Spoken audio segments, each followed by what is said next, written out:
Okay, this is Rachel Caruso, MK Ultra survivor and ongoing target. It is exactly 9 p.m. UK time in England on Saturday, November 20th, 2021. I believe the police have just arrived from my handler, landlord, Akil Varinda, fraudulently calling them. How convenient a car alarm is just going off right now. So I am making this video for my protection and for my insurance.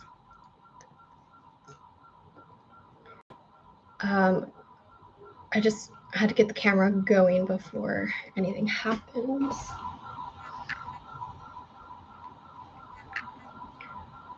I should close my blinds because I heard them outside watching me.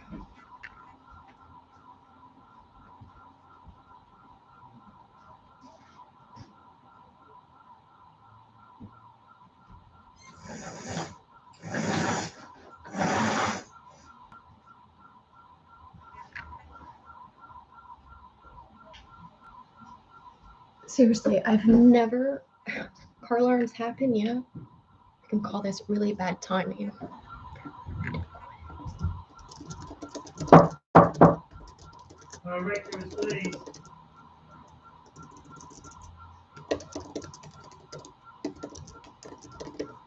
Rachel?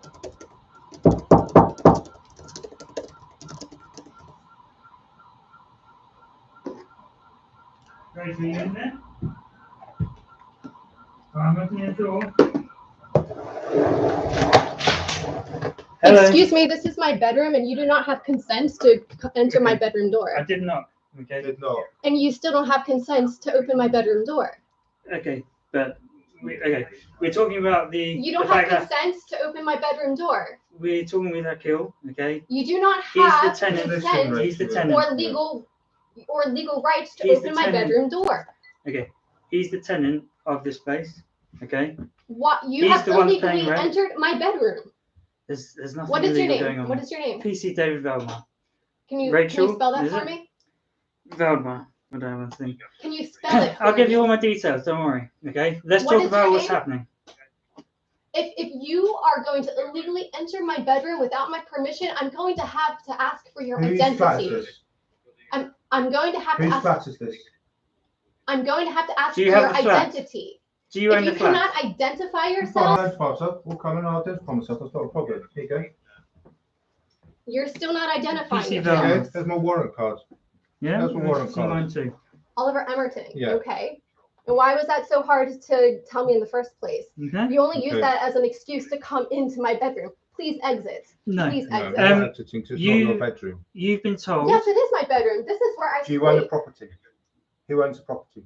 I don't know the building owner. Do you? Okay. No. Have you got any documents to So say you're in a tenancy?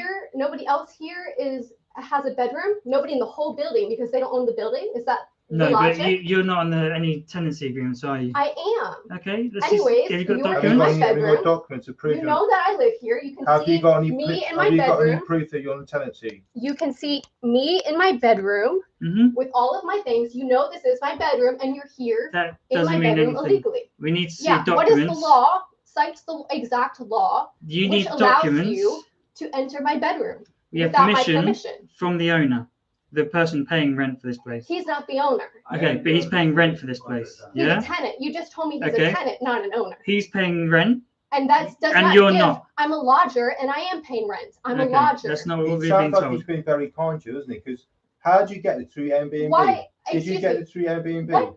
What crime are you responding to? Did you get this through Airbnb? What crime are you responding to? If you're not here on criminal matters, you're here fraudulently. Because you're a trespasser, okay? No, There's I'm no not. documents to say that you live here, okay? Yeah, I have it in writing from Akil. Right, I where have are it in these? writing. It's an email. Let's see them.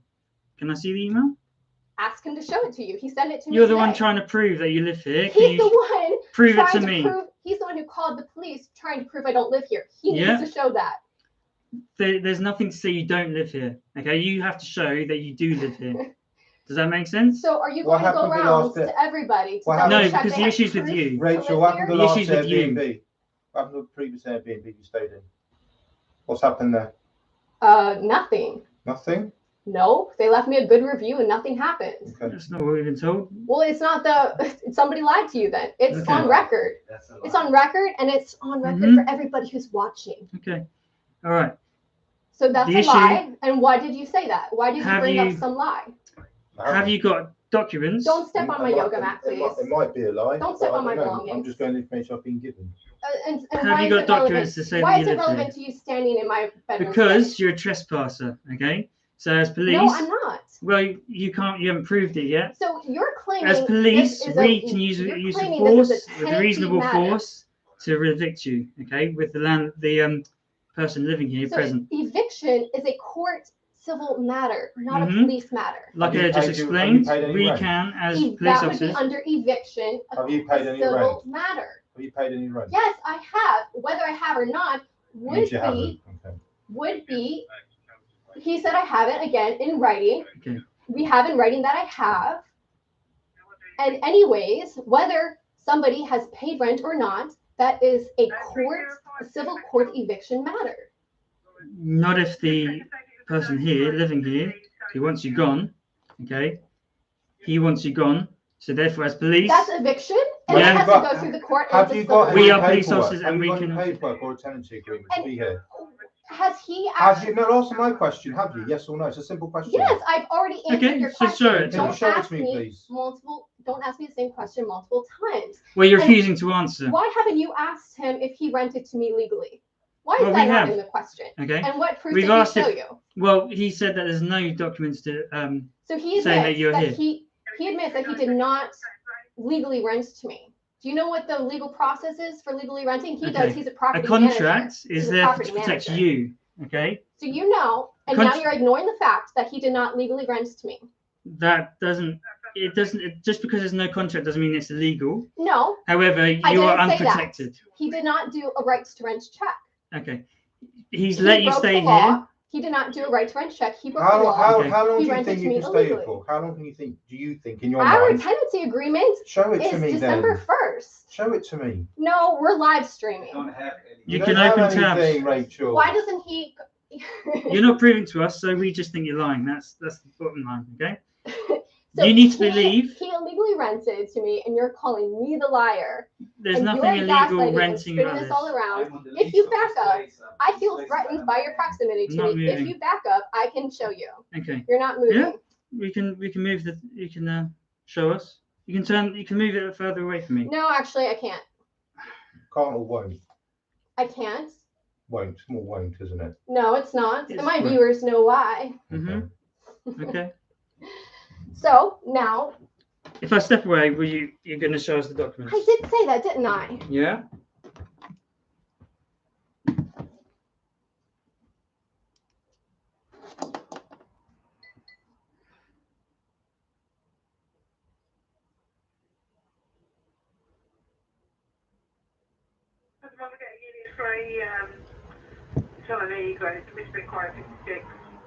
So this is the email from Akil, Mhm. who claims that he did not send me an email. So now you know he's I lying. never said that. I didn't send you an email.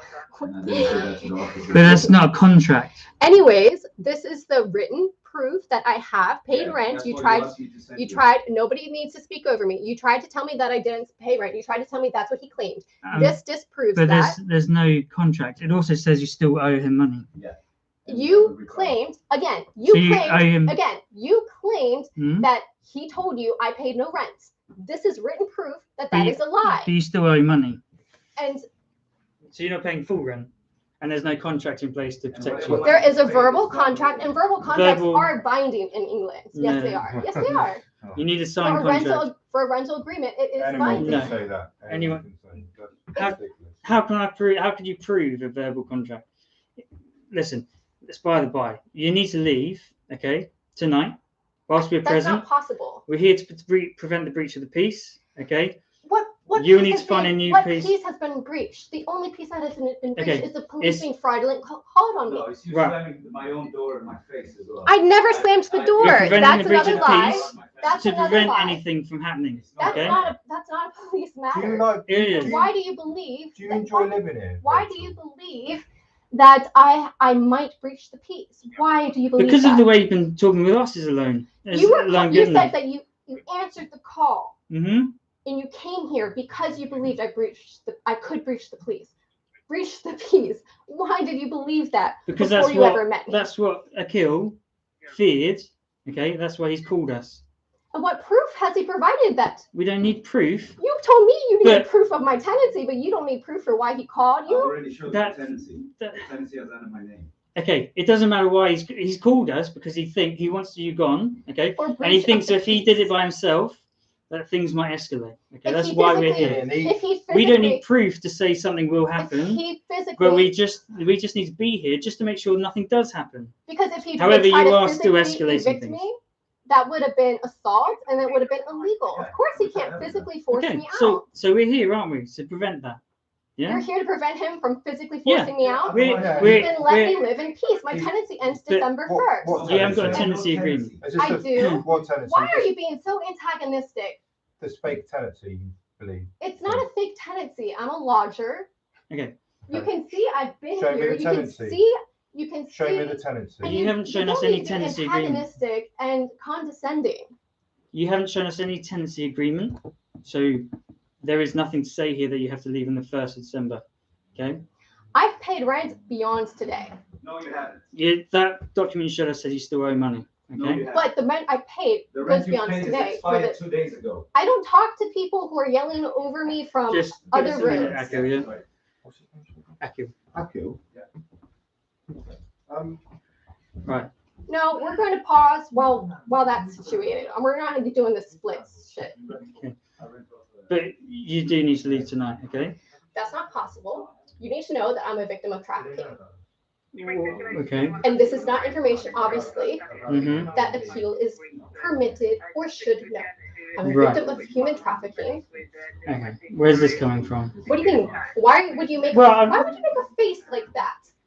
Because I lived in safe houses for 2 years. Okay. And don't you dare make faces at someone claiming to be a victim of trafficking. It is your job to investigate and to care. Don't you dare make a face. It's because of the way you've been treating me so far. Because of the way you've treated me. Right. Hostile and antagonistic. You busted into my bedroom door without you burst into my bedroom door without my consent, and you've come here on a fraudulent reason, and you've gaslit me. Yes, and you're claiming that there was never any proof that I paid rent. I showed you that, and you still lie.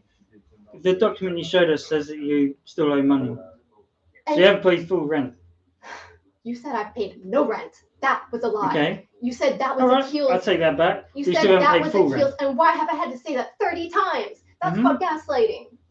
So you understand, I have every reason to be upset. Okay. And that does not negate the history of my vulnerability. So don't you dare claim it does.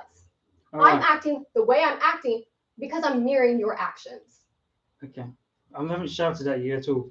You've been shouting at me. You have. There's 2 of you actually talking over me at once. That's called a bullying approach. Yeah. Okay. So. Is there any way we can solve this? Yes. Leave me in peace to finish out my tenancy. I've been a peaceful tenant. Tenancy finish in your head? I cannot have a conversation with one person while another is yelling at me from another room. As you said. Let me to finish my tenancy to December 1st in peace. I've been a good tenant. I had financial issues. I tried to resolve it with Akil. I've been cooperative. I said I'm making every effort to pay what I can, and you can see that I've paid in installments, which shows that it's an ongoing effort. I have not disrupted the peace in any way. You want to talk about? I did not slam the door. I did not slam the door. I only speak to one person. I only speak to one person. I don't speak to 2 people and one outside. Right. And anyways, I have video evidence of what he's referring to, and I didn't slam the door. Okay. So I can show you that evidence that he again is lying. I have not breached the peace. You want to talk about Airbnb? You can look up he left me a glowing review after I'd been here for 3 weeks. And anyways, as I'm saying, I haven't breached the peace. I've been a peaceful tenant. Our tenancy agreement ends on December 1st. I haven't done anything. You haven't got a tenancy agreement in place, okay? We have a verbal tenancy agreement. Verbal tenancy agreement doesn't count for anything, okay? Yes, it does. It doesn't. It does. It How can doesn't. you prove that a verbal agreement? You got. He put it in writing. He put it in writing. He put it in writing. It is a written agreement. It's not just verbal. It's a written agreement. You just said. You just said it's a verbal agreement. And written. I showed it to you. You Okay. looked at it. Did you not? Did you not? Sure. So you saw the But that's written not a agreement. contract. That's not a signed contract. It doesn't matter. It doesn't matter. It does matter. No, it doesn't. You Told me that there's no written agreement. You future, just saw it.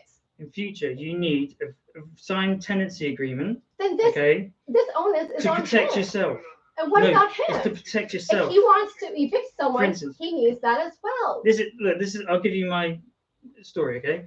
For instance, I'm not interested where in I this live, story. okay? I'm not There's a interested written in where you agreement live. where the landlord has to give me 2 months' notice. I'm not interested okay? in where you live. That's not what I'm talking about. I'm not But interested in your story. The written, I'm the not tenancy interested signed in your version agreement. of reality. But this That is not the law. Okay, this is the law. This is the tenancy agreement that I've done. Okay. And can you tell me? I told you a very important detail a moment ago when it was just the two of us. And why has that been completely overlooked? Because that's got not because just because you're a victim doesn't mean you cannot be kicked out. And what did I say? It is not still your have right, to. and it is a breach of my safety for you to talk about it in front of anybody else. And you just started to talk about it. Listen, I did not name what it was. You did. I didn't You're say putting my anything about safety at risk. You Okay. just did. You just did. Right. You brought And it up. yes, I asked, why has that been wholly ignored? Okay. And So it do you want to talk about it or not? Not in front of anybody else. Okay. So why'd you bring it up then? Do you think that it would be possible that we speak about it without anybody else? Okay. Of course I brought it You up still because need it's to so leave wholly tonight. relevant. It's wholly relevant. Okay. Just because of that. I need Doesn't to talk mean- to you about this more. I gave you one single sentence. and I you don't have think no this is the idea. right time or the place to talk about that. It okay? is because my safety is at risk. What? Do you want to tell us more about it? I just said I can and I would like to, but without Akil, obviously. We'll come outside and we'll have a talk about it. Come on. It'll be safer outside. You're saying your safety's at risk. I'm not leaving my belongings alone with Akil. No. I'm not leaving. My belongings have been here with you the whole time. Why don't you ask him to just stop And those are not listening? belongings. Or The bed is mine. we can all work out together. He can stand with me. I don't while want to you go talk about outside. it. Okay. It's cold. No. I can go So you- outside. so Why can you not? Why You can said you your not ask safety's at him? risk. And You why? just- You said your safety's at risk, madam. For certain reasons, which I have not disclosed to you yet. Okay. Would you like to disclose them to us? Yes, privately, because it is Okay. a private And police where matter. would you like to do this privately? Can you ask Akil to step outside? I'll ask him to, yeah. And anybody else in the flat? There's no one else. There's here, no one just him. else. There's no one else? Just for us. Because right before he had somebody over. You can smell their cologne still. Well, it might be his son. I don't know. No, it wasn't his son. Well, he's allowed to There's people no over. one else. And I just want to, I didn't say he's not allowed. I'm just saying he just had someone. So he's going to exit the flat because you can hear within all parts. Do you mind stepping out for a seat for however long? Sorry. I would You're really curious to hear what? To hear what you have, what you scared of. It's none of your damn business. That's why you're not here listening. That's why you're being asked to step out. And it has nothing to do with you, Akil, unless you'd like to involve yourself in it. You're being asked to step out because it does not involve you. Do you understand? Yeah. Yeah, and let them know you've been illegally renting. Did you do a rights to rent check? Did you do a contract? Are you permitted to have lodgers and to collect rents from them? No, you illegally rented.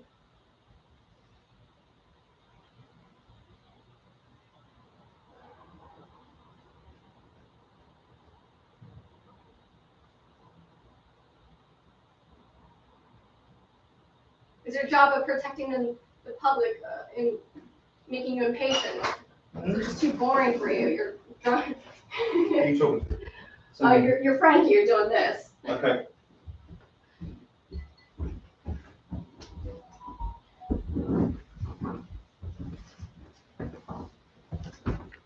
So everybody gets to be on camera.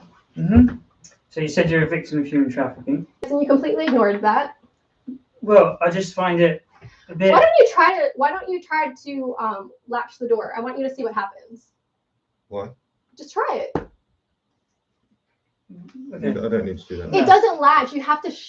The only way to shut it is to shut it hard. Okay. And he used that to inflame the situation, claiming I slammed the door in his face, and it's not true. And I invited you to prove that for yourself, but you refused. I don't need to do that, but thank you. So what's happened then? Why is it so agitating for you that I'm a victim of What do you human think is trafficking? agitating? That I'm a victim of human That's trafficking. not what's agitating me. That's what we're here to the way talk you've about. been talking to us. And so We're actually here to talk about you living here. And what about your training for victims of human trafficking and your trauma-informed training of how to interact with vulnerable people? Okay, what? Talk to us, You Rachel. know that training, right? Because you're completely ignoring it. How can we help you with it? How can we help you? What's happened? Well, it would first help. The window's open. And he can still hear us. Yeah, you heard everything. We can see you. You're standing right outside the door listening. You need to walk away because you're still going to be able to listen. So the window also doesn't latch, and he's just standing out there listening, and now you've put me in a vulnerable position. You could have we? Okay. In your opinion. What do you want to tell us? What do you mean in my opinion? He now is listening to the fucking conversation. Okay, that's not our fault. Okay. Talk yeah, to us. you can enforce him to. You asked him to leave. Okay, so but like you said, listening. there's an agreement for him to live here. So you asked him to leave to not listen, but he's standing there listening. We don't need to kick him out. Okay? It's not kicking him out. He's left. It's out of giving me privacy. Out of courtesy. How is it any different from him standing right outside my door to standing right outside my window? Okay, but that's so he doesn't have to leave this place at all. It disproves the point. He doesn't have to leave this place at all. It disproves the point. He left out of courtesy. Okay. Now, please talk to us. What would you like to talk to us about? I can't while he's standing there listening. But the window's shut. I just told you it does not latch, and he can still hear. It's right outside the window. Okay. Would you like to go to a police station and talk about it? As a place of safety? No, it's not actually. I've been trafficked by police officers. Oh, have you? Okay. Is it? So, yeah. Go on. You tried to. Now you've strong-armed me into telling you my vulnerable details in front of a man who has lied, broken the law, and is standing there listening. So now you are putting me in a more vulnerable situation. You're also apparently doing it in front of loads of viewers, so I don't see what one more person. Well, I'm not even gonna. We're not even gonna go there.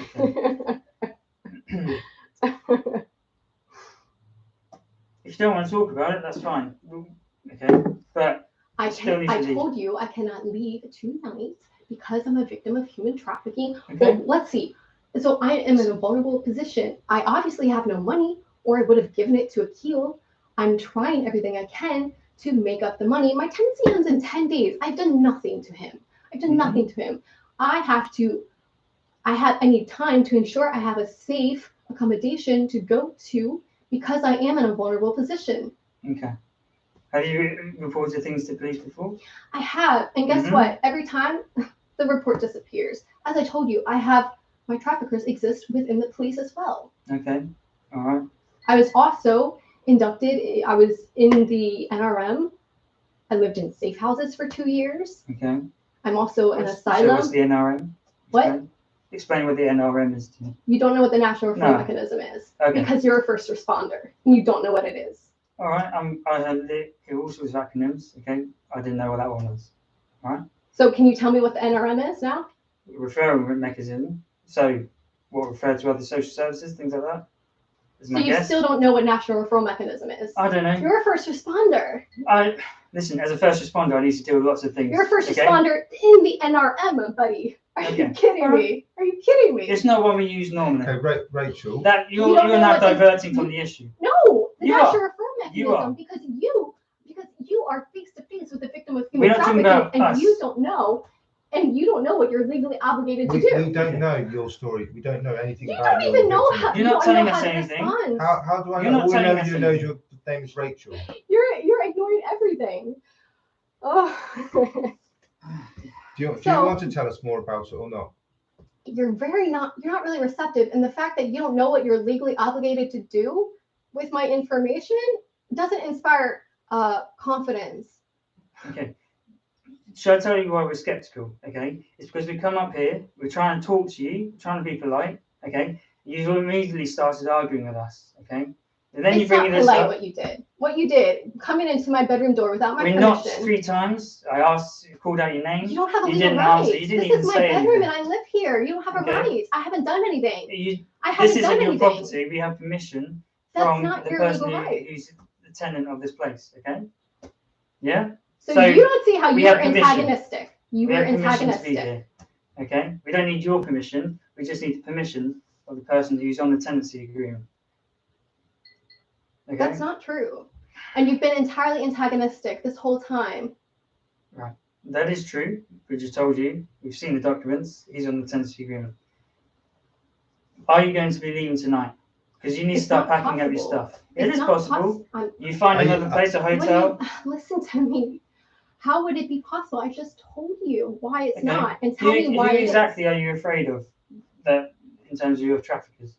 Do you think that's actually appropriate for me to do? Yes, because you keep bringing it up as an excuse. It's not an excuse. You don't even know. But when I'm trying to get to the bottom of it, you don't answer my questions. Confer with the National Referral Mechanism, which I was inducted in?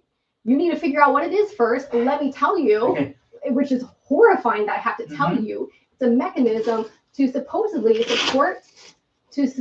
support victims of human trafficking in the UK with minimal support while the UK government gathers data about the crimes. Rachel, can I ask for your surname, please? No. Okay. Well, you don't want to give it to me? I just said no, didn't I? You're not really inspiring a feeling of safety or security. Okay. There really is no. I haven't done anything. I haven't breached the peace at all. No, we need to prevent the breach of the peace. But you are breaching the peace, really. There is no. I'm not. There is no threat. You're sort of arguing, aren't you? Arguing with you?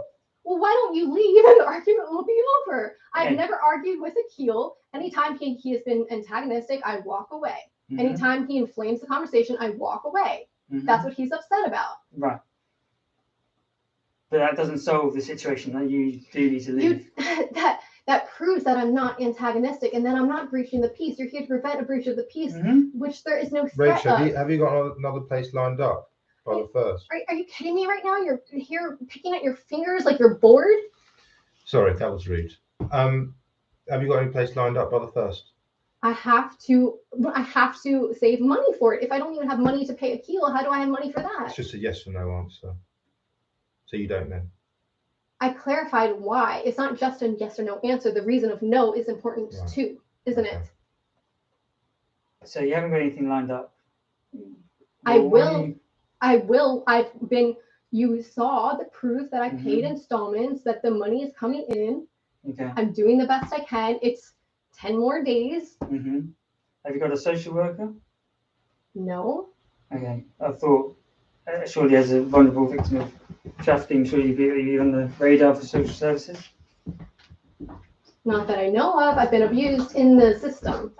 Okay. I was abused in the safe houses. The Home Office actually broke contact with me whenever I repeatedly reported abuse in the institution. So that's on the Home Office. Okay. So when did that? Why did your partner step out? I don't know. He's probably gone to speak to Akil. So if I'm speaking to someone and they just walk out of the room, it's fine because I'm still here. No, that's actually rude. And I also sure need to know what's going on. Oh, you're sure? You're a student? Yeah. Oh, so now we're done talking because you just told Akil to come in. Are you guys seeing this? If anybody here has the ability to screen record, please do so.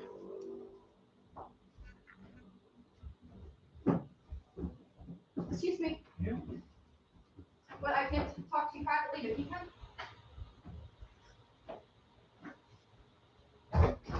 Excuse me. Where have you gone? I don't think that's really. So we have the ability to talk to you privately, but I can't. We did try and talk to you privately. We offered you to go outside And as well. it wasn't finished, was it?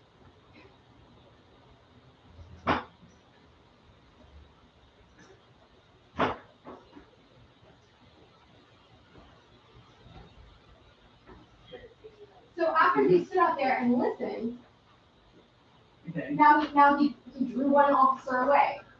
So, but we did tell you he could go outside, so we offered that to you. And obviously there's a good reason why I didn't, but you wouldn't even, and you pretended. You pretended. He's not threatened by me. That's why he can go outside and not worry about me with his belongings, as well as the police are inside with me. Listen, we're going in circles, really. You're taking us in circles. Okay.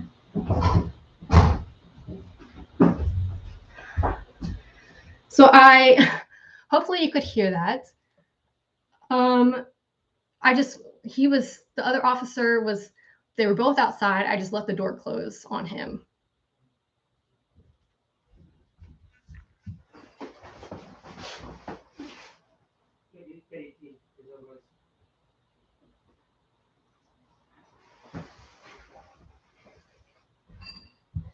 Now they're coming back inside.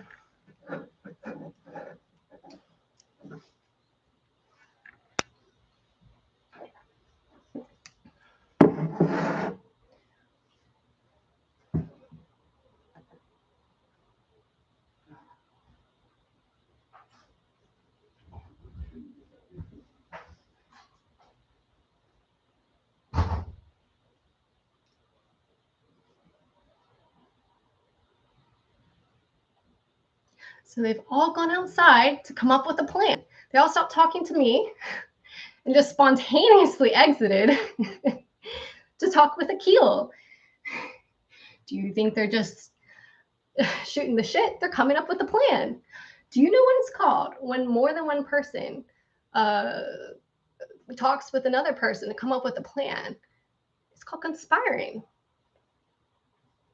That's the definition. Look it up in the dictionary.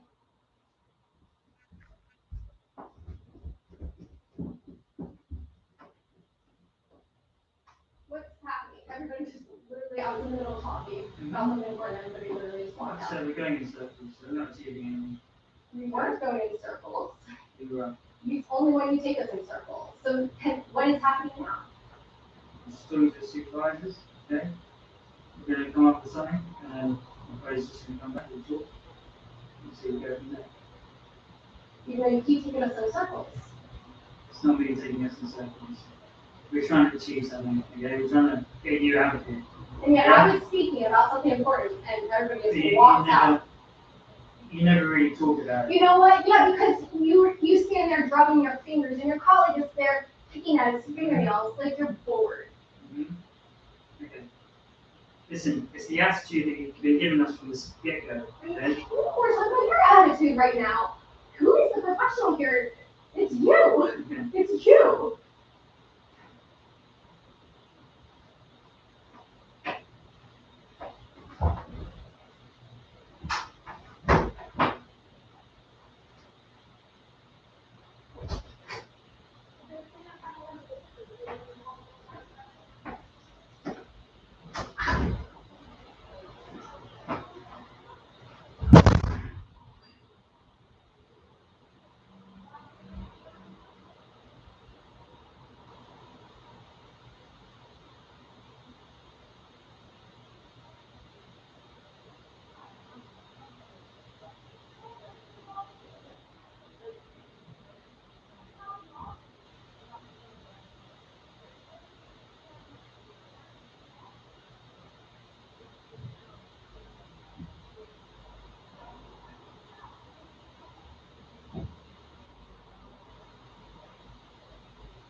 So I doubt that you all could hear that while I was outside the last few minutes, just having at it with the police. I have it on camera though. I have it on my body cam.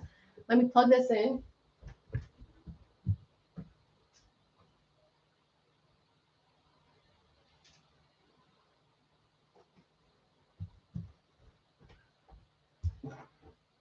Now I want to share. Oh man. I'm going to type it in the chat real quick here, just so people know what's going on.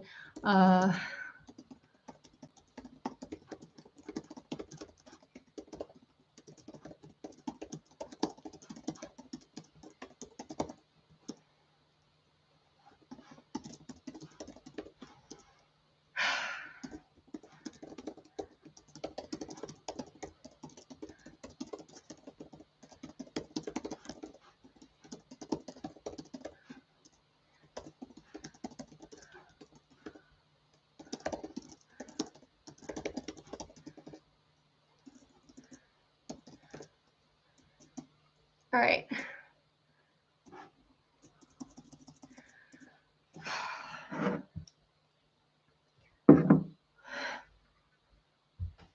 Like, this is absolutely unbelievable. They feel so confident in getting away with this. They will do it on live camera. It is so imperative that you all share this video right now. Please share this video wide and far. And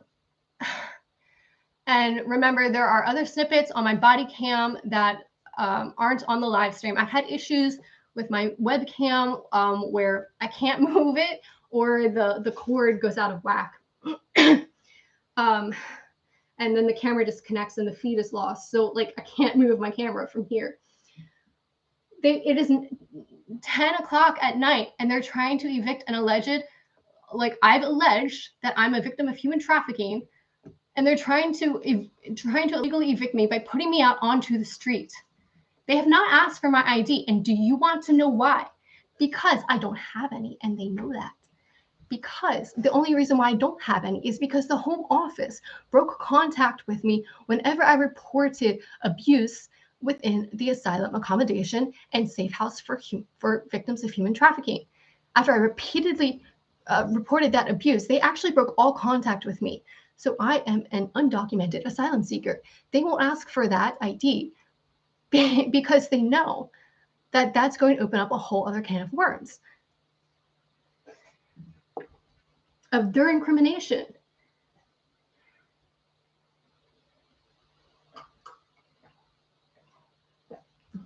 They're not at all concerned about my human trafficking. Let me read your comments. I have not eaten today because I've had to avoid Akil because he's been antagonistic. Thank God earlier today, I already uploaded the video of him using the police as a weapon, being antagonistic.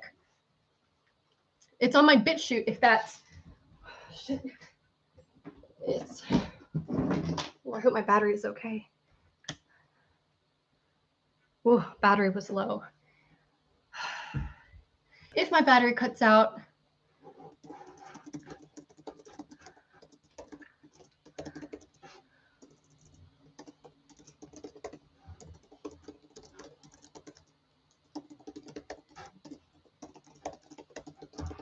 here they come again.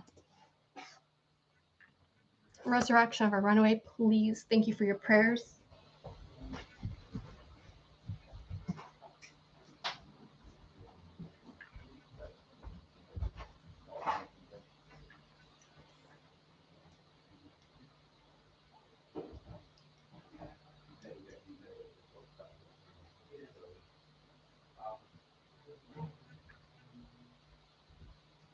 They've all joined the party again inside.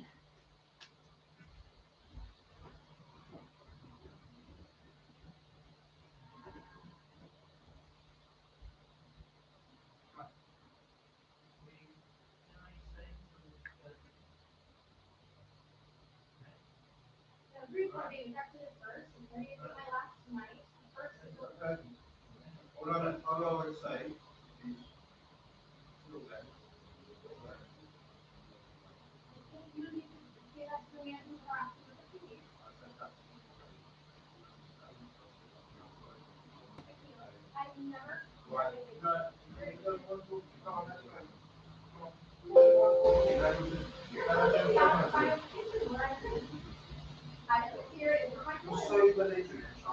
really are. Oh, do you know what?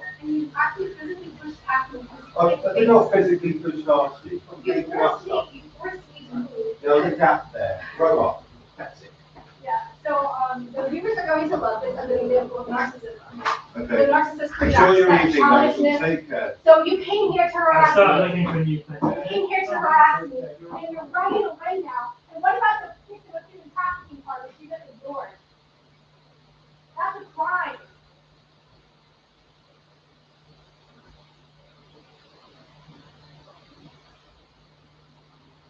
Say hi to your handler.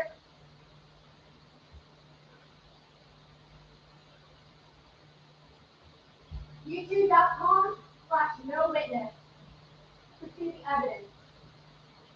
YouTube.com/no-witness. If you really want to know what's going on in your neighbor's home, if you want to see what police abuse looks like,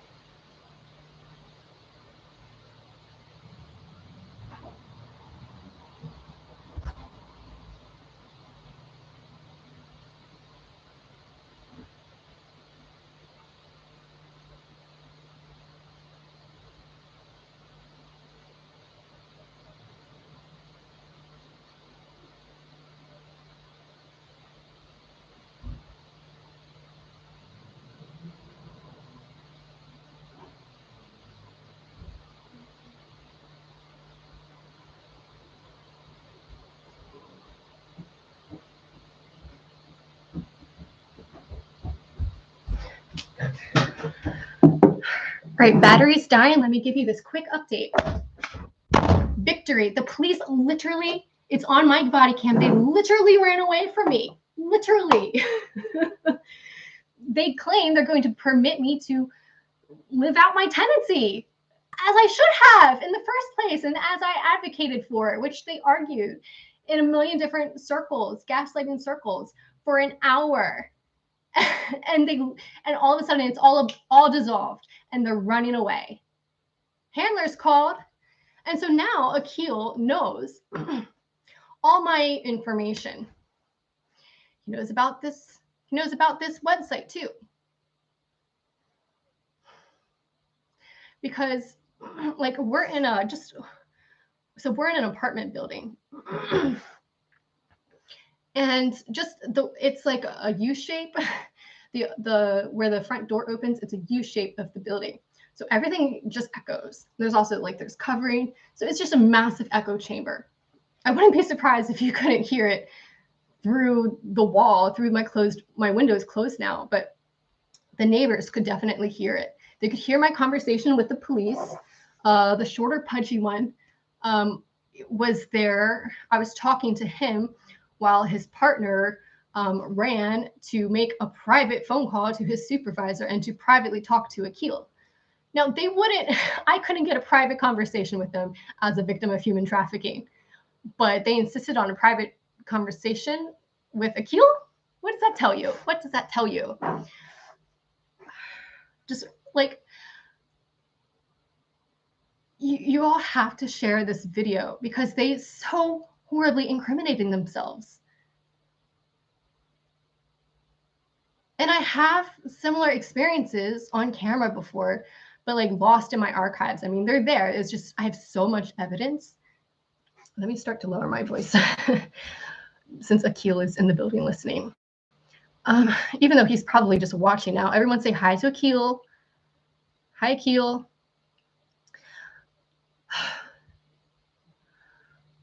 So I have so much evidence, hundreds of gigabytes, that it's not straightforward to organize.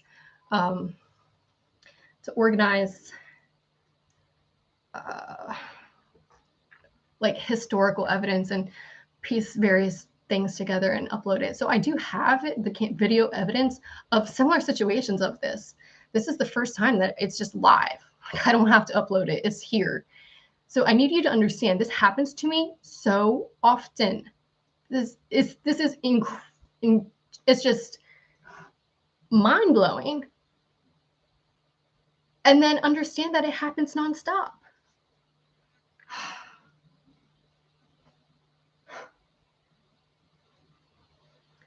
And just wait till you see what's on my body cam. You know, I'll probably won't get a chance to upload it anytime soon, but you've seen enough. I'll explain some of what happened. I'm so parched.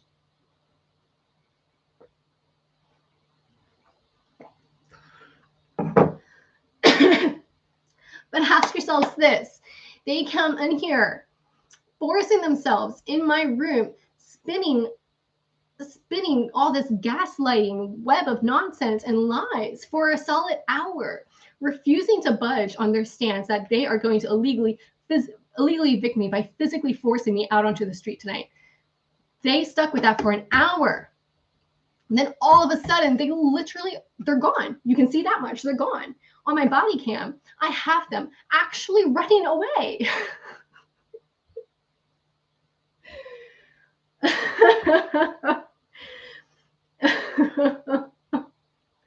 I gotta take a mindful moment.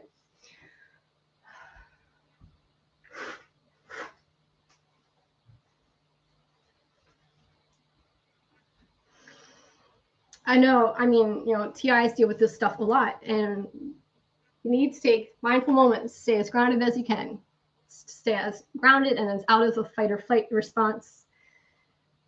So I'm sharing the journey with you. This is what you got to do.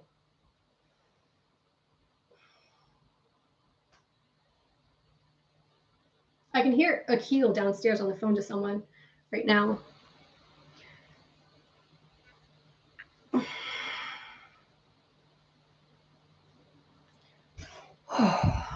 Let me read some of your comments. My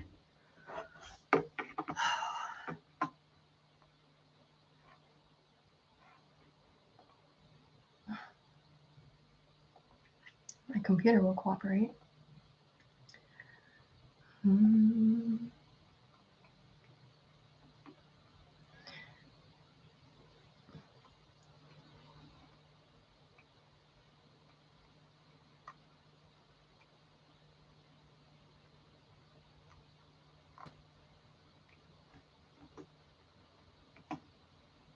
I mean, look, I just want to say when I've already, like, why would you ask a victim of human trafficking who's being trafficking why they're okay, God warrior?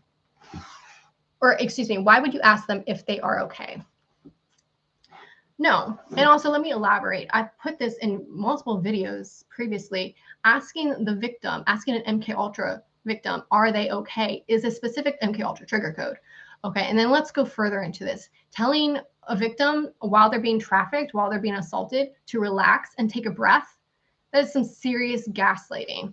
So, and even asking them, are they okay while they're being trafficked is gaslighting, not to mention a trigger code. And you're...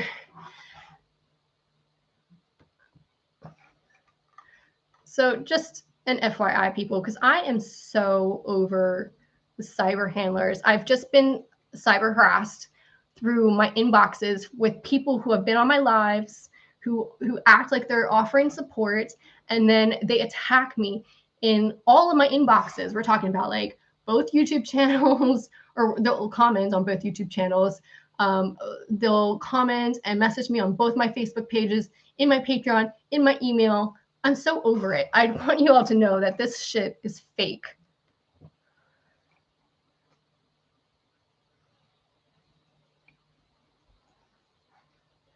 And you can tell when somebody's support is superficial or genuine, like these basic bitch platitudes. I'm not being PC. Like I said, I've had it.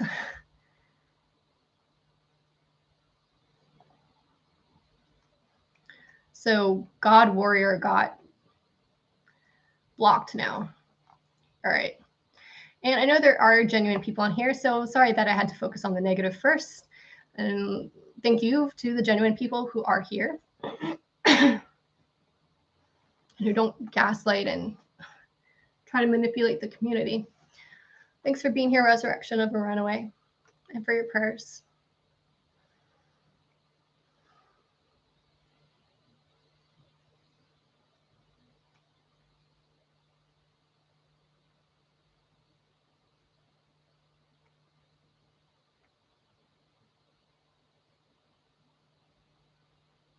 That's exactly what happens. Like your prayer. Confuse their speech, God. Tie the evil tongues right now. That's exactly what happens. I don't know if the video was picking up what happened when they left. It might have, because like the hallway was kind of echoey. Where he was just, oh, you're so childish. I said, do you know what happens with narcissists? They project. You're the one being childish, and he like couldn't get it out of his mouth.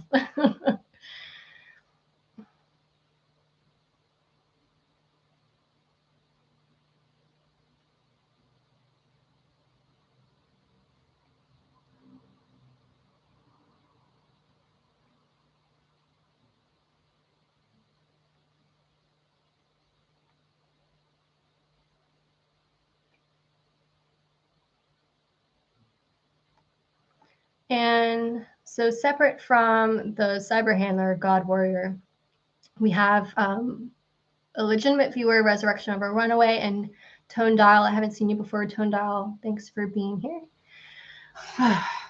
Ooh. Mindful moments.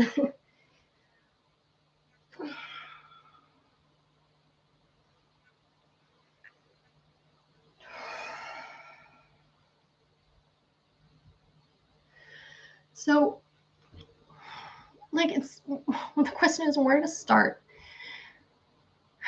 You heard Akil just now say that he called the police. This is the police. This is the official police script. Every time they come in a situation like this, they've come to prevent a breach of peace. You heard them say it. I told you all this before, and now you have the evidence that that is their script. That is not a real thing.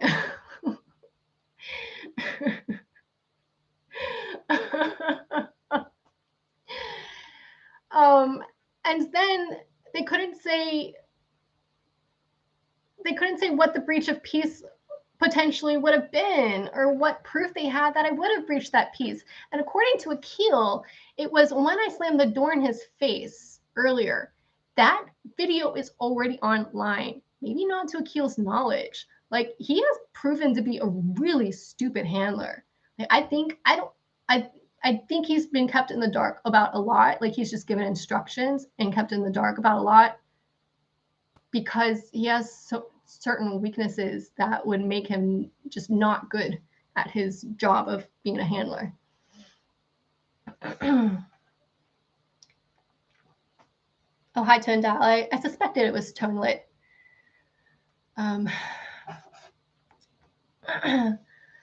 So Akil said that the reason why he called the police is because of what you saw on my channel already. I uploaded it just a few hours ago. And he said I slammed the door in his face. This door, firstly, I closed my bedroom door and I calmly walked away from a conversation when he was being antagonistic, harassing, and threatening me. And I told him, I don't speak to people who are threatening me. If you can't be calm, the conversation is over. and I'm just laughing at his responses. It's a 3-minute video. That's it. Go watch it yourself. Where I did nothing wrong. He claims I slammed the door in his face. Firstly, not in his face. He was in the room. There's another room over here. I can't move my camera much, or the cord might disconnect. Enjoying your stardom. 15 minutes of fame. That was for Akil.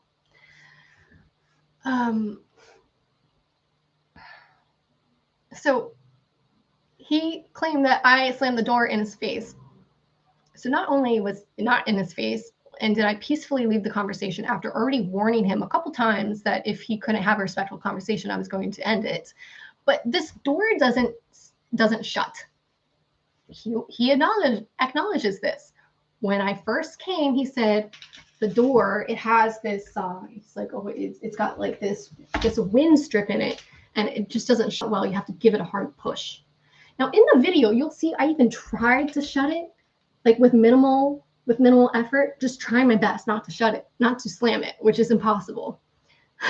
So in that video, you'll even hear me try it twice, which is I have to do to get it to shut. I invited the police officer to do it earlier, and he refused to prove that I can't slam the door. Now that's why he called the police. He said, according to Akil on camera, he said, I have an unwanted lodger, and she slammed the door in my face earlier.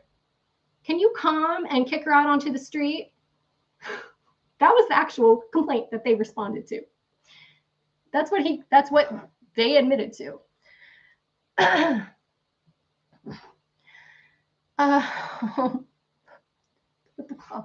What the fuck?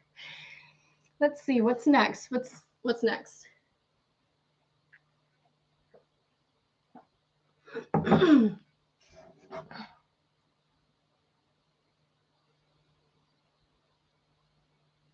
Yeah, Joan Dial says, the police in England, the police can only attend a residence for a breach of the peace between parties.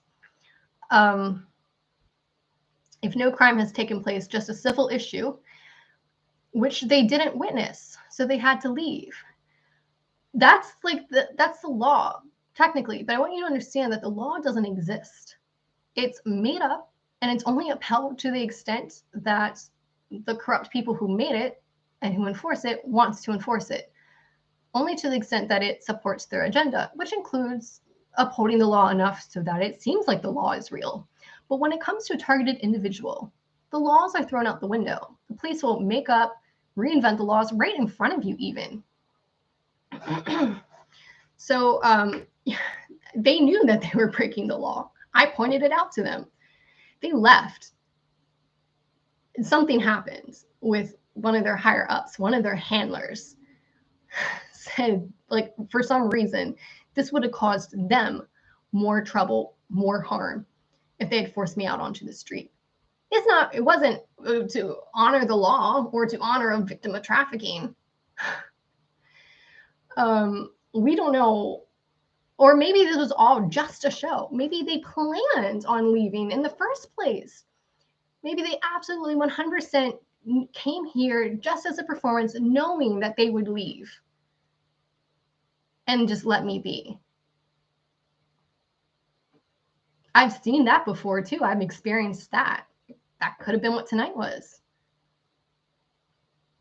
I'm so thankful I'm experienced enough to just hold my ground and stay as calm as possible and hold my ground. Like, I'm not going to acquiesce, because when you do that, like when you subconsciously give them consent to their reality, like you inject yourself into their version of reality where they're manipulating you.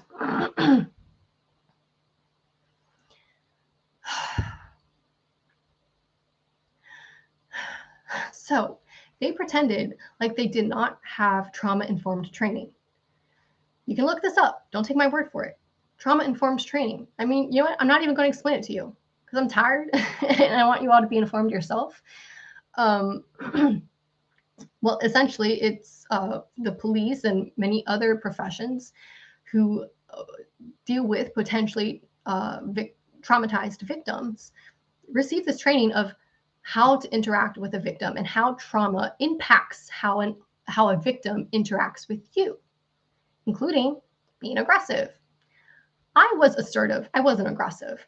They were claiming that I was aggressive, and that's why they weren't willing to even consider the fact that I might be a victim of human trafficking. Victims of human trafficking be angry? No. Why? How dare they be angry? If you're angry when you say you're a victim, you're not a victim. What the fuck? So they pretended they didn't have trauma-informed training. They pretended they didn't have training on the NRM, the National Referral Mechanism. I'll put it in the chat. I've talked about, and I'm going to shorten it to NRM. I've talked about the NRM in many previous videos because I was coerced into it. It is a system of trafficking. It is a fraudulent support system for victims of human trafficking, just to actually traffic them. I have a whole series on my YouTube and my BitChute channel about that. That's the safe house refugee abuse. So the safe houses are under contract in the NRM. These charity safe houses are hired by the government. And it's not about no empathy. Someone, actually someone who, hold on, we got another cyber handler. I recognize y'all's names. Camila Grajales. Yeah, you've already been banned, or at least on Facebook. I banned one of yours. I banned you from one of my platforms, and you're here again. So the cyber handlers, they're always like really downplay what's happening. Oh, police just don't show any empathy. That's not what happened. They actively gaslit and antagonized me and broke the law, and everybody witnessed it. So anyways, the NRM is this massive like movement in the UK, and it claims that it is a system of minimal support for victims of human trafficking while the government collects their data about the crime in an effort to combat the crime. And so minimal support means like it depended throughout the years. 35 to 65 pounds a week is what you get to live on, and you're forced into one of their safe houses. If you need accommodation, you're going to be in one of their safe houses, which is actually a prison camp and a reprogramming center. So, and then it's this massive movement in the UK, right? They're acting like they don't even know what it is. And I asked him, what? He said, oh, I just didn't know the acronym. He kept repeating that. I just didn't know what NRM is. No, I said, well, it's the National Referral Mechanism. Tell me what that is. And he couldn't. He absolutely couldn't. So I said, oh, let me tell you. Since you don't know, let me tell you. He never gave me the chance to tell him. But now you saw live that I reported human trafficking and the police ignored it. That in itself is a crime. And it's happened before. I have the evidence of that. I mean, it's happened like several times, at least a dozen times. But one other time, at least, that I put it on, that the evidence is already online. And that's in the series of Kidnapped by Bus Driver with Police Cover Up. So a lot of my videos have been deleted from YouTube. They're all still on BitChute, though, except for the last few live streams with Gary Coyne and Airbnb. But my BitChute hasn't been censored. So that is to say, all my older videos, they're still on BitChute. So you can go watch that series of the bus kidnapping and the police cover up where I reported human trafficking and the report was blatantly ignored. And here you saw it like in real time.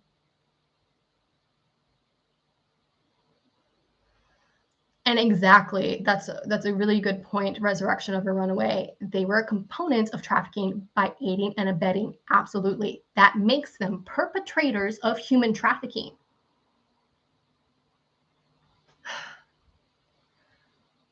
So, I gotta take another moment.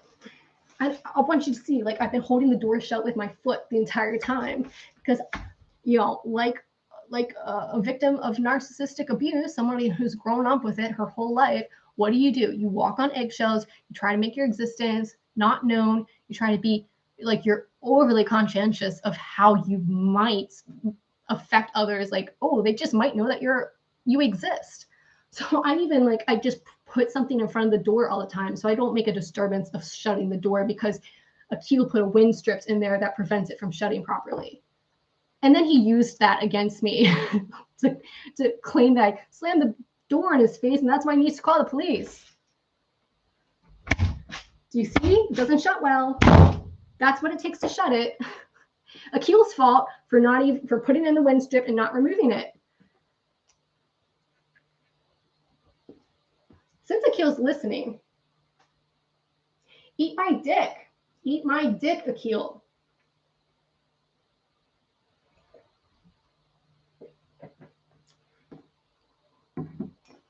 And, you know, I also have on camera a past conversation I had with Akil a few days ago. Actually, the live stream was rolling. The camera just wasn't on Akil at the time. I think so. I don't know. Either way, I have it recorded. I said, can I, you know, I'm doing my best to pay you the rent. Oh, it wasn't on the live stream. It was before that. Akil started to gaslight me and become antagonistic, threatening, harassing me, threatening me with forcing me out onto the streets with no notice.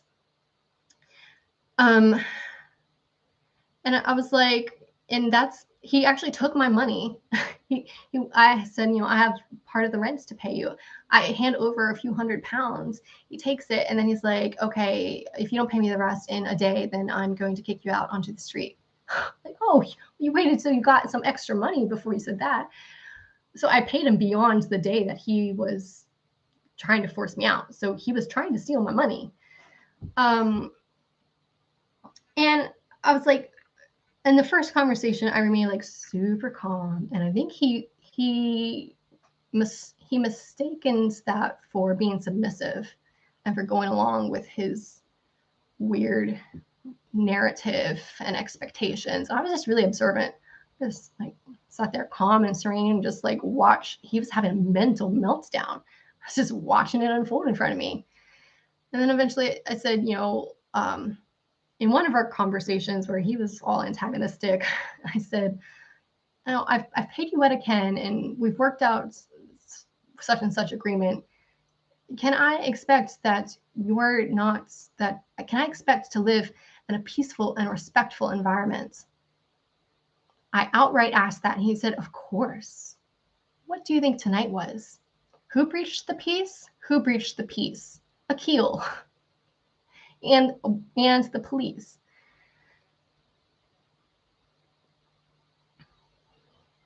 What a stupid man to lie on camera, like all of them just lying on camera.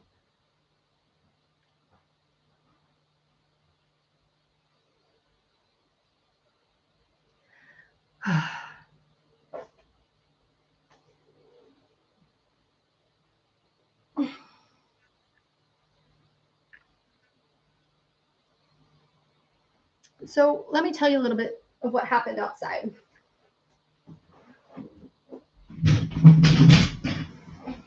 I'm so scared to move my camera in case the webcam becomes disconnected again.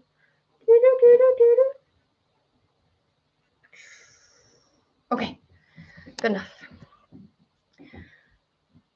So I'm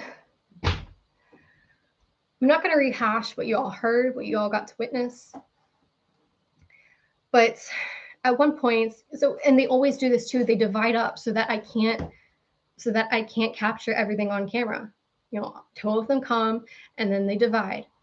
One stands and talks to me, holds me captive in this psychological abuse, and then one goes and talks to their supervisor or the actual perpetrator who called the police, fraudulently called the police. They always do that. This is a tactic, and it was employed tonight. And so, you know, I kept inviting them, hey, everyone's going to be in one place. And they refused. So when I walked off camera, Akil was outside, and so was the taller bald guy. Oh, let's talk about this. Did you see how the tall bald guy was covering his mouth? That's MK Ultra trigger code. They also use that every single time. And he tried to be discreet about it because I've already pointed this out. I've pointed this out on several other videos. Covering the mouth is a silencing program trigger code.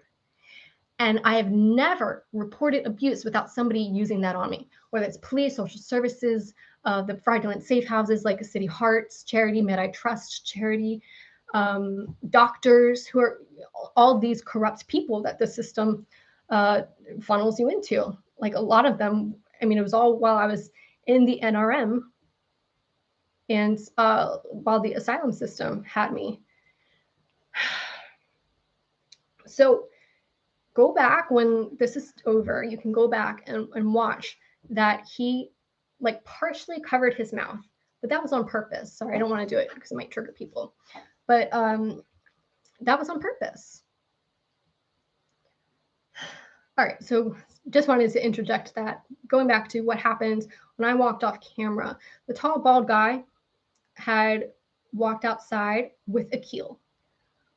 I walk outside, and they just split.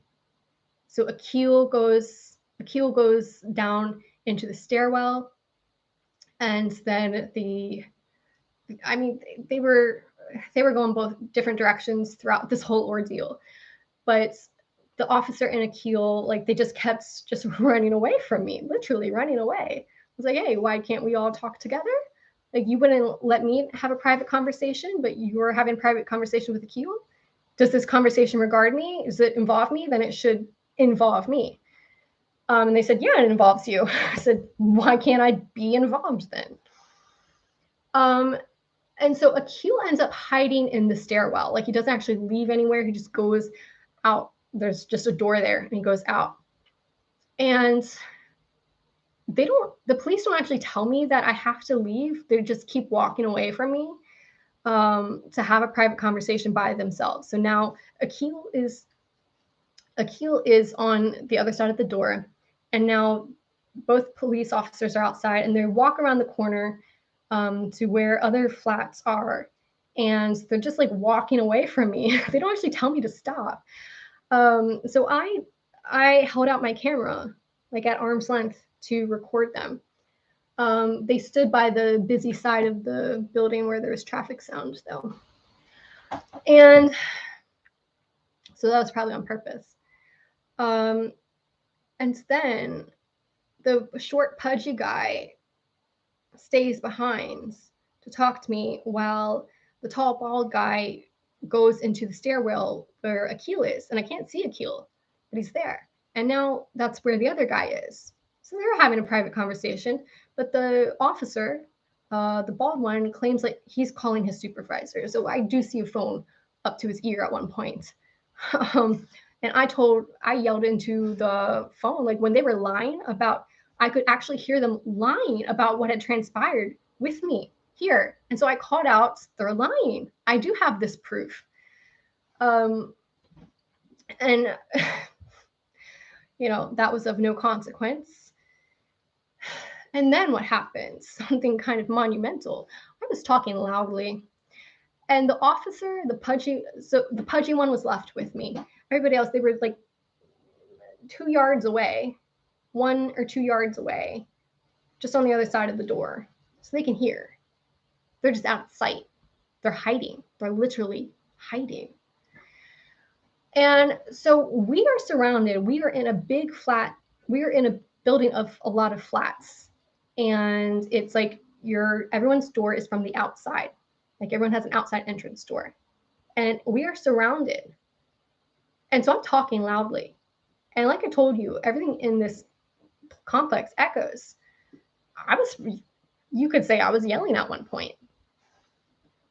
To call attention to the officer's illegal actions, and I said it, human trafficking and I named the apartment number. I repeated it.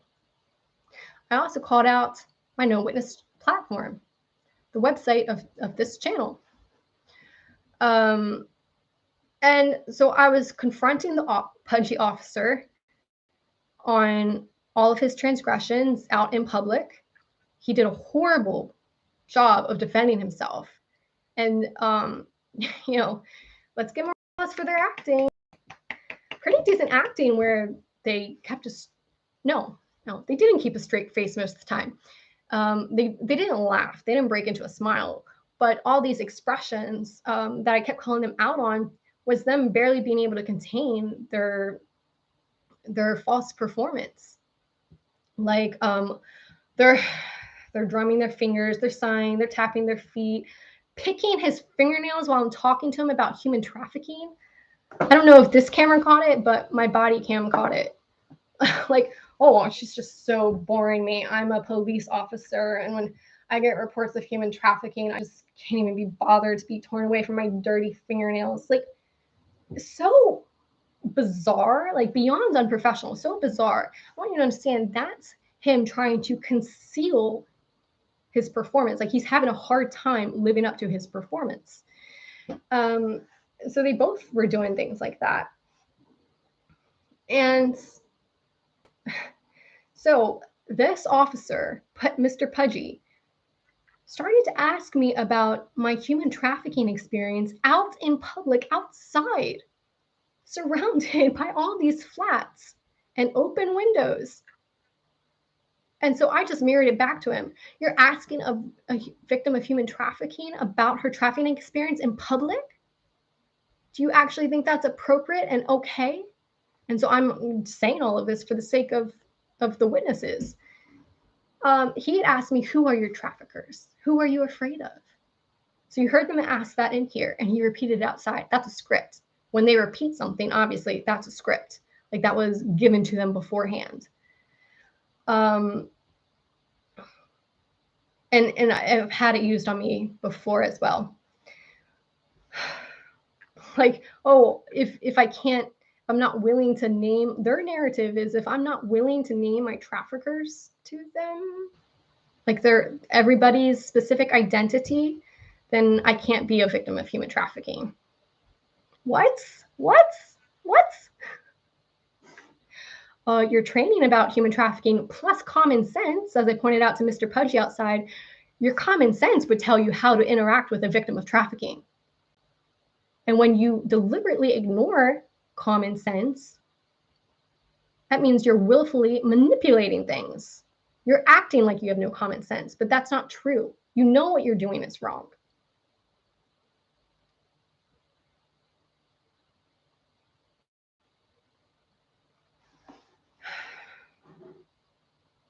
What the fuck? What the fuck? All right. One other component that's important to relay, I mean, this isn't everything that happened outside, but one other important component is they came back inside. I'd come back. I was on camera talking to you all. They all came back again. And I joined them downstairs. They didn't invite me. I joined them. What were they going to do? Just run and hide and never say anything to me? Just literally run away and not say, oh, just kidding. We'll let you stay. We're just going to leave that to you. We're just going to let you assume that's the case since we've disappeared from the property. Was that their plan? So they were actually trying to move away from me in the flat. Like, I approached them and they move away, but they never told me that I couldn't be there. I mean, what grounds would they have for that? Because it's my home. The police were running with the same script as Akil and every other narcissistic landlord handler I've ever had. This isn't your home. This is my home. You are, like, they can never answer what I am. Like, I'm an illegal, like, I'm a homeless vagrant who broke in. It's my home. Wherever you sleep at night, by law, by definition of law, that is your home. But it's that possession and that ownership that you get with narcissism, the grandiosity and the entitlements. My home, not yours. And so they're, they were like trying to force me out of rooms in my home. And I said, this is my home. You're trying to force me out of my kitchen. And the police said, this isn't your home. And Akil chimed in with that too. It's like downstairs is an open plan, like kitchen, dining, living room space. It's all there in one room. And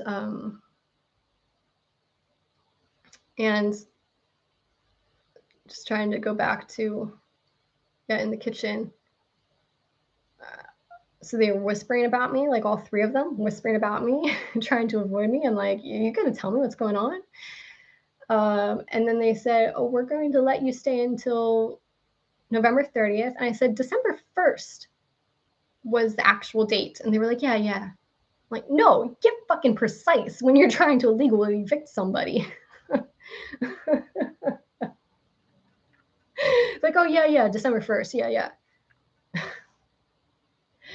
And because this was Akil's script as well, he kept saying just November 30th. I said, no, November 30th was my last night that we agreed on, and December 1st was the last day, the day that I moved. And he even put that to me in writing in an email. Or no, he insisted that I email him when I was leaving, when our agreement was. I'm like, why does this burden fall on me? Like him making me responsible for everything. I couldn't pay him rent up front because he was worried he would spend it. He made me responsible for his budgeting. He didn't write a contract with me, so I was responsible for writing an agreement myself, and he wasn't involved in creating that written agreement at all. This is just all on me. And lost my train of thought. So that whole November 30th thing was Akil's thing. Like he kept trying to insist November 30th and kept repeating it, even though he would, when I said December 1st, he would concede. He was like, oh yeah. So obviously the police are just repeating Akil's script. You can say until November 30th. No, December 1st. Oh, yeah.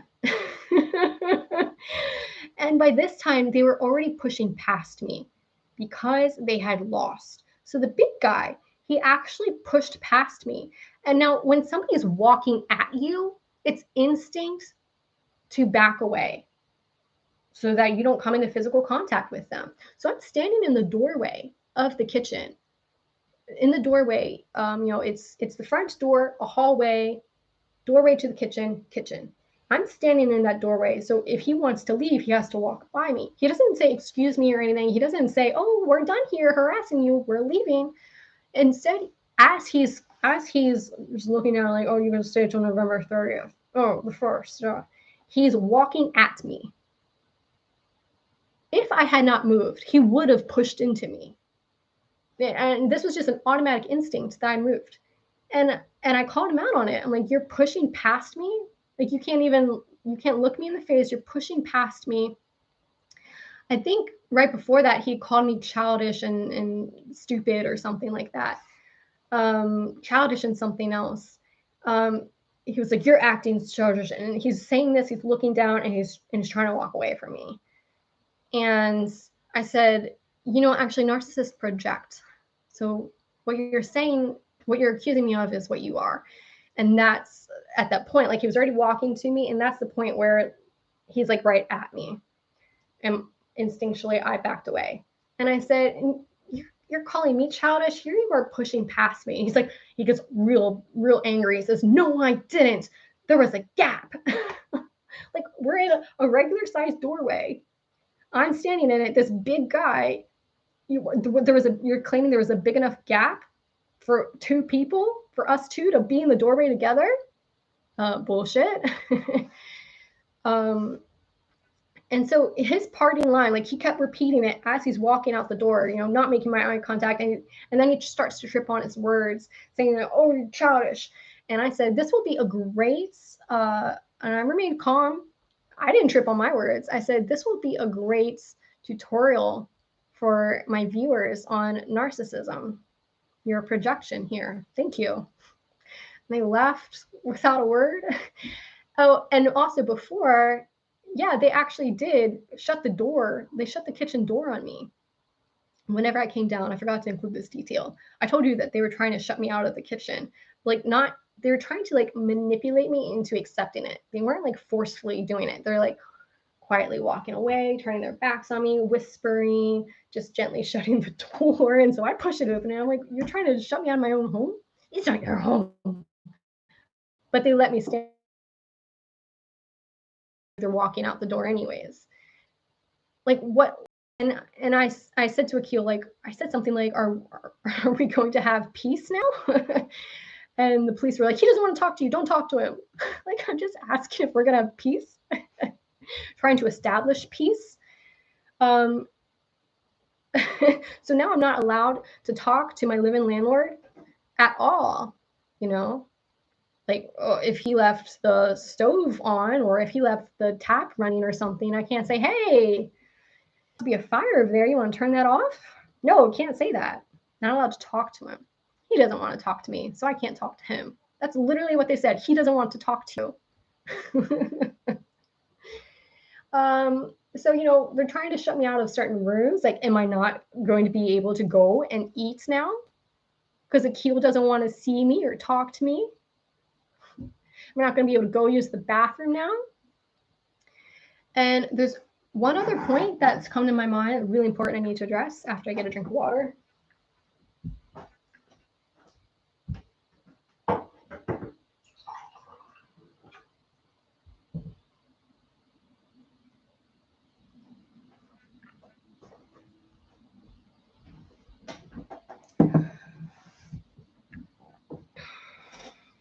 All right, and this point is, you saw them when they came in, and they were trying to intimidate me. You heard all the gaslighting, all the mind games. And the intimidation tactics. And you heard them say, did you find this place through Airbnb? Like, what? They were trying to entrap me with some false narrative about Gary Coyne, a recent previous Airbnb host who assaulted me.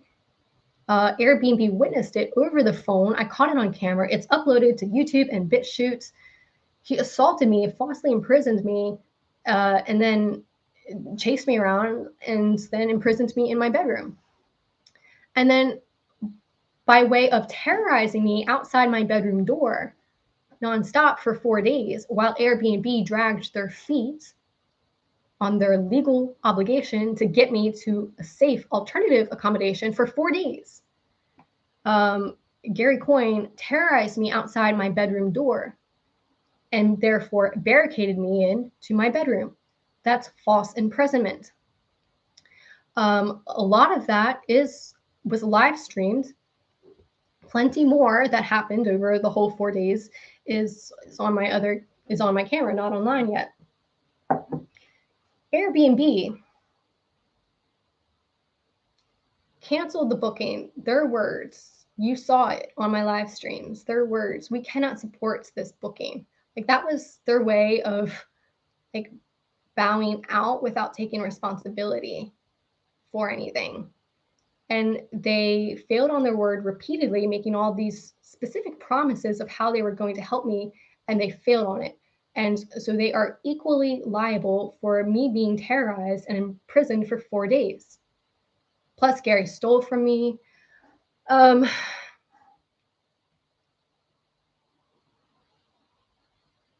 that's what happened with that in a nutshell.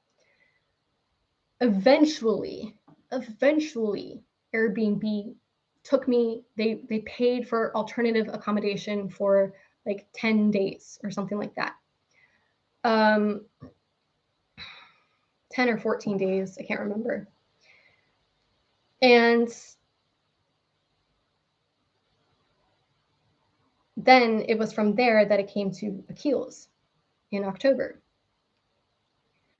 And I was here for a week. I wanted to extend it, and he insisted that he could only extend it at the reasonable rate that I was asking for, only if we took it off Airbnb.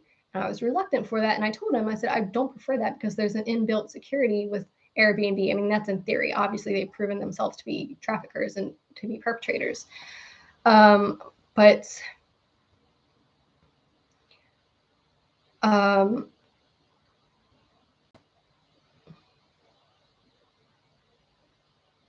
Sorry, got distracted for a second. We'll address what I got distracted from by in a second. So Gary Coyne is what tonight's police were trying to manipulate me with. Akil, I already put online Akil's glowing review of me on Airbnb. He was made aware of what happens with Gary. That was like my only chance to convince him, to convince any host to accept my booking. Airbnb even had to call up Akil to be like, oh, the review is false. We're not allowed to take it down, but the review is false. And and you should, we're encouraging you to accept our booking. And I sent him a video of Gary assaulting me. He was like, oh my God, I'm speechless. I'm speechless. Yeah, I'll accept your booking. And then when I came in, I was like, whenever I moved in, after a few days, I was like, I just wanted to check that the air is clear because I'm interested in staying long term. He's like, yeah, totally, the air is clear. I wouldn't have welcomed you in if I had any doubts. And yeah, you're totally fine. He left me a glowing review. He acknowledged thoroughly that Gary had assaulted me. I mean, it's fact. It's on camera. You can see it. Everyone can see it. And then they try to twist it around on me like I did something. Tonight, they said, what happened with your last Airbnb host? Well, with my last Airbnb host, it was actually the emergency accommodation that Airbnb put me in because of Gary Coyne. So I answered honestly, nothing. It was great. They gave me a good review. Now, they never actually named it. Like, they were trying to trap me into, they were trying to get me to trap myself into it. They never said, oh, what happened with Gary Coyne? Yeah, what happened with that? You're referring to the video of him assaulting me? Do you want to take action on that? Like, they're reverse incriminating me. So, yeah. They knew about Gary Coyne and they took no action. They knew that he assaulted me, falsely imprisoned me, and harassed me, and they took no action. And they, in fact, tried to use it against me. Did not act on a report of human trafficking. And yeah, I'm exhausted. There we go. I'm at burnout now. So now I have to live under the same roof as Akil for the next 10 days. And all the people that he brings in. And I mentioned too in other videos that I'm pretty sure he is or has been high up in the drug business. He used to be a DJ, or actually he still is a DJ technically, I think. He has a turntable in his house and it was his favorite job, he said. He set up this underground, he was known for like underground parties, right? These underground setups. Sorry, I'm not a druggie or a raver. I don't know the vernacular. And one of them was known as Angel Dust. That I also suspect could be an MK Ultra term, but it's obviously a drug. Not to mention his Netflix is filled with just drug shows, like all this entertainment about drugs, plus documentaries.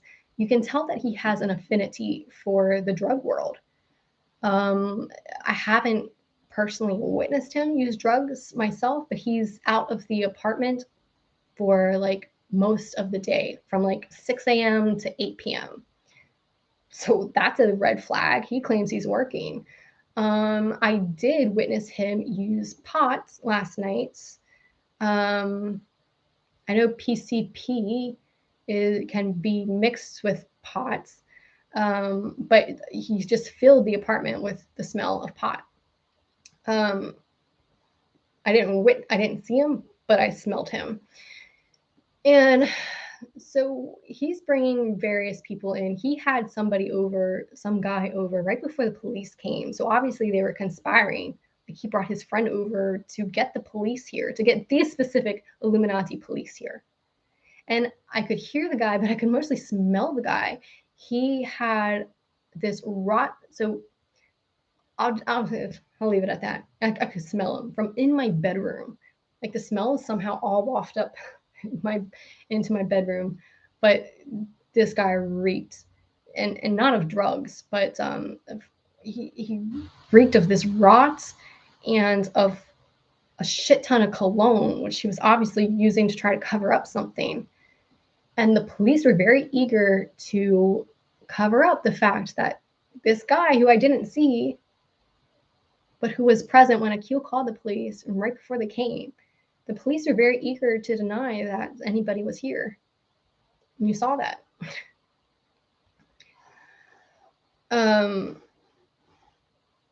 So just going to pause here because we got somebody in the chat who's repeating verbatim something from another viewer who are already banned. So targeted individual asking, can you see this? I don't know why you would say that, but that's exactly what God Warrior was saying, who are already banned.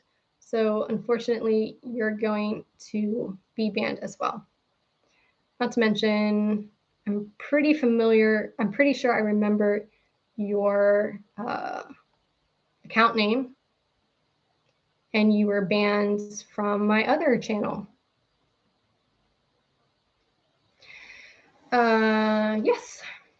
Yeah, you were banned from my other channel. So that's a handler. Anyways, we have 2 viewers now. Let me know who is here, who's left. We got 3 viewers, it tells me. Say hi in the chat. Let me know who's here. Unless you are a handler, then you can say adios. 4 viewers. Thank you. And appreciate your thumbs up too. It supports the video. It makes it more available to more people. Sharing the video obviously does as well. So if you haven't hit the like button, go ahead and do so.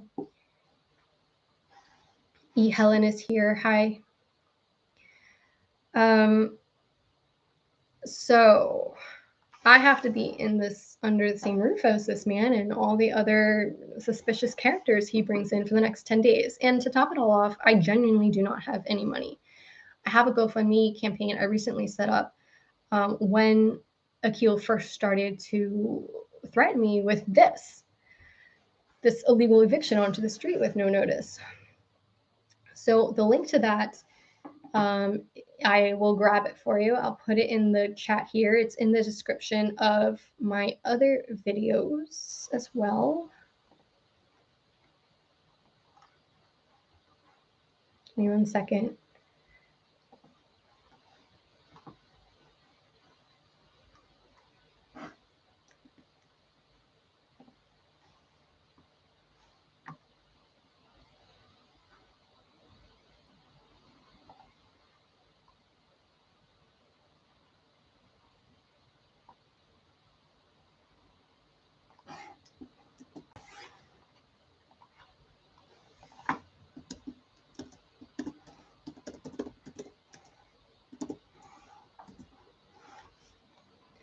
And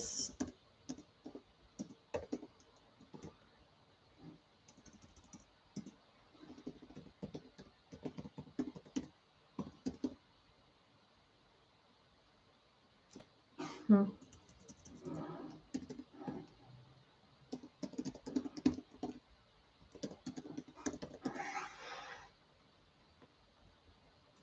right, and there's also my PayPal.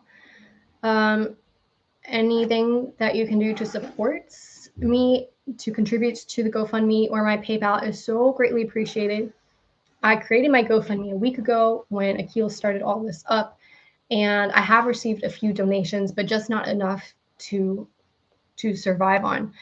Not enough for rent somewhere else, and for food. So I had to pay for some medical expenses, and after I bought some food for the week, I'm down to like 410 pounds, 400 pounds. It's all that I have, and the rent in the area that I live in averages between 800 to 1,000 a month for shared accommodation, and like 12 to 1,400 a month for solo accommodation, which is ideal because it's really the best chance I can get to not live with handlers. Obviously, to be safe is to live by myself. And the area that I'm in is more expensive, but it's imperative that I'm here in order to pursue legal justice, in order to pursue a lawyer. And so for the GoFundMe, the goal is also the financial goal also includes acquiring a lawyer. But right now I can't even pay to exist. I can't even pay to live. So anything that you can contribute helps a lot. Thank you to those who have already contributed or who shared my campaign. If you can't give yourself, share it far and wide. thank you so much. Because there's just, I'm just tired. Like, it's hard talking about it because, like, I can't even.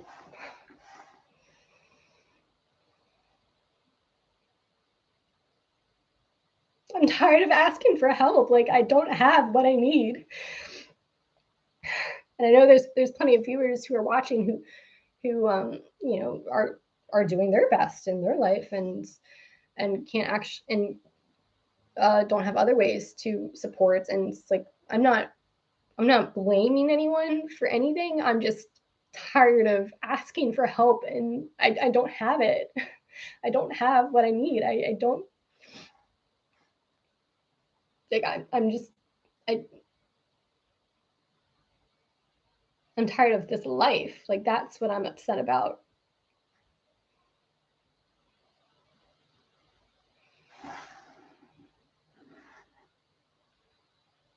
So it's like, I feel like I have to ask for help, but then it's just too painful to even try to ask anymore. And then I'm not very good at asking for it because of that. Like, the way I try to communicate, I feel, is insufficient for inspiring anybody to want to help. Those who can.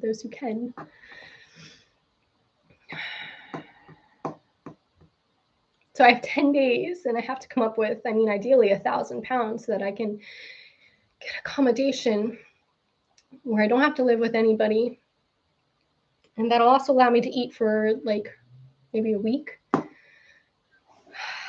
But I need the money actually sooner because I need the time to find the accommodation. I've said in previous videos, I've explained why I am completely forced into absolutely relying on Airbnb and nothing else. To summarize, it's because the Home Office illegally confiscated all of my identity when they coerced me into claiming asylum. And as an asylum seeker, I'm supposed to have government-issued identity, but a Home Office broke contact with me whenever I repeatedly reported abuse in their asylum accommodation for destitute asylum seekers. That was run by G4S. I mean, G4S, there's a name for you. You know how corrupt they are. If you just do a little bit of Googling, you'll find it. Like, it's not even a secret. It's not a secret anymore. It's not, you know, information that exists in the disclosure community. It's information that's out there publicly. So with no ID, I have to rely on Airbnb. So that means I have to have the money up front whenever I ask to book an accommodation. And if you don't book, it's going to be gone in a few hours. Like, whatever you find is going to be gone in a few hours or a few days or within a day. And I'll have to have extra time to talk directly with the host to convince them to rent to me because Gary Coyne left a slanderous review on my profile. So did another abusive host, Ms. Maheming in Exeter, who was also caught live assaulting me and threatening to fraudulently call the police, and Airbnb talked her down for whatever reason. For no reason. That video was removed from YouTube, but it's still on BitChute, bitchute.com/nowitness. She left a slanderous review as well for retaliation, which is harassment, because she got her booking canceled because she was at fault. So she retaliated with a false review. Airbnb promised they would take it down, and you heard that in my YouTube live stream. Yvette from the urgent response team promising that they would take it down, and they didn't. And so now nobody wants to rent to me, and I have to spend time convincing them. Not everyone will be convinced even. Like, I have that video of Gary Coyne assaulting me that I can send them, but still, that's not really a guarantee that they want to take a chance on me. So, I mean, I need the money in like a day or two so that I have this time to look for accommodation. I would need £1,000.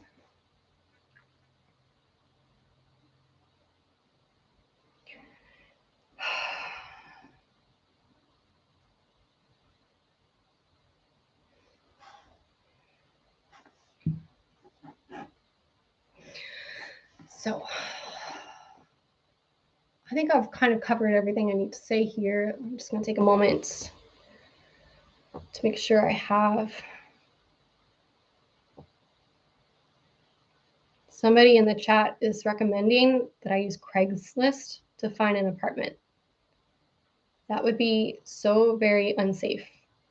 And as I said, I can't rent from anything other than Airbnb. It will be illegal renting. Like, it will be just with another shady landlord who is guaranteed to abuse me, like with Akil.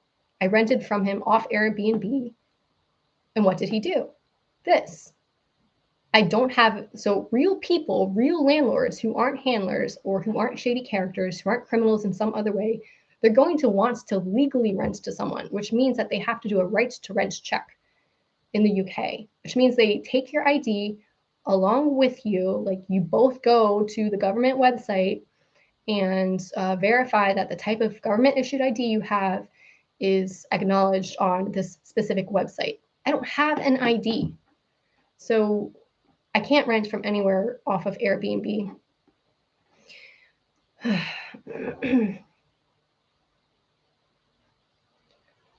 Yeah, I mean, to put it more plainly, I'm legally entitled to be here as an asylum seeker, but I'm undocumented.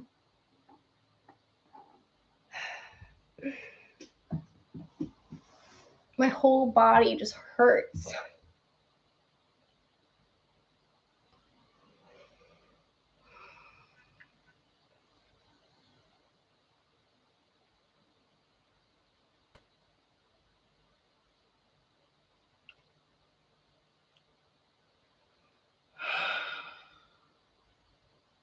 Okay, I think I've said everything I need to say, and I think I just need to go cry now and just process my emotions and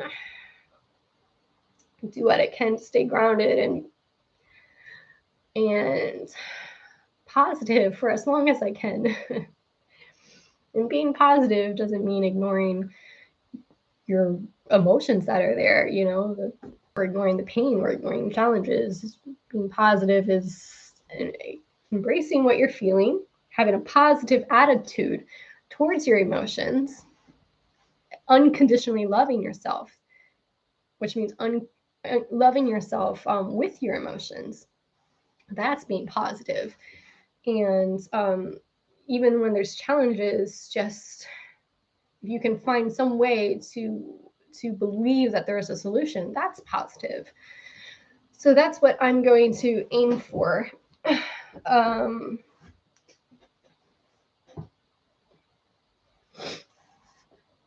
Chat says, seems like a lot has happened tonight.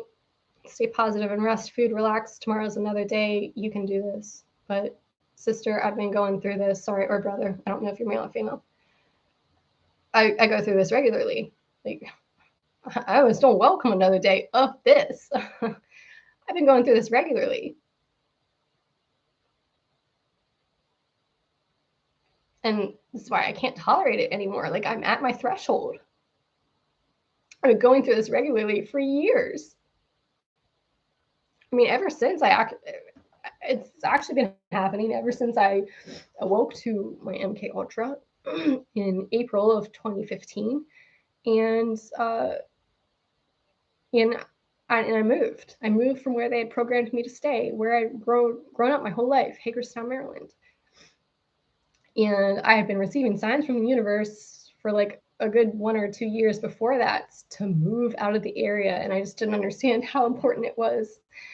I mean, they set up everything wherever, like every MK target is designated a certain area where they're intended to stay put. And this can change from like certain phases of your life, childhood, teen years, or adulthood. But most MKs have like a childhood, wherever they grew up is where they're programmed to stay, because all the systems of control have already been put into place around them, like, and there's like inbuilt. And if you uproot yourself, then they have to strategize to move all of the control with you. So it's a lot easier for them if you stay put in one place. And that's really one of the reasons why I needed to move. It was such a controlled town for everybody, not just for me. Like it was like the whole town was like an experiment lab. And it's also like it undoes a lot of programming. That's a key thing. When you leave where your childhood location and where you're programmed to stay, it just collapses a whole lot of programming. So it's a good thing. It's a good thing when you go.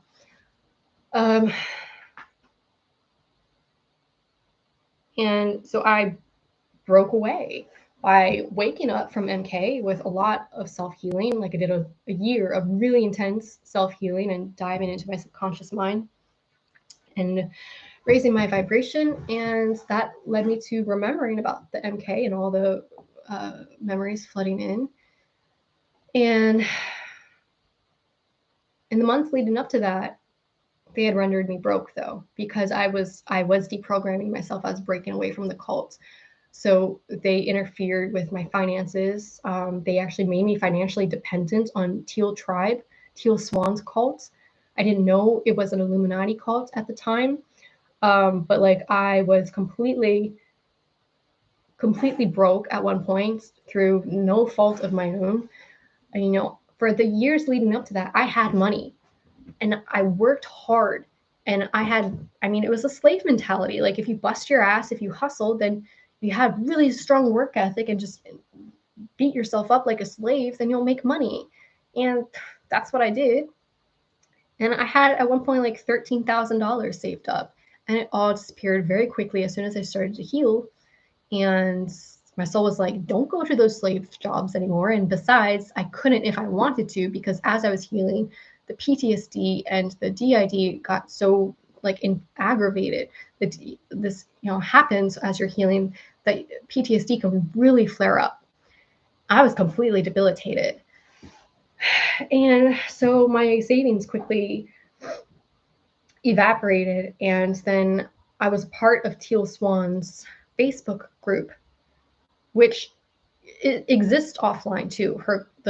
What used to be called Teal Tribe, the Facebook group actually got shut down and banned from Facebook now after a news report on it.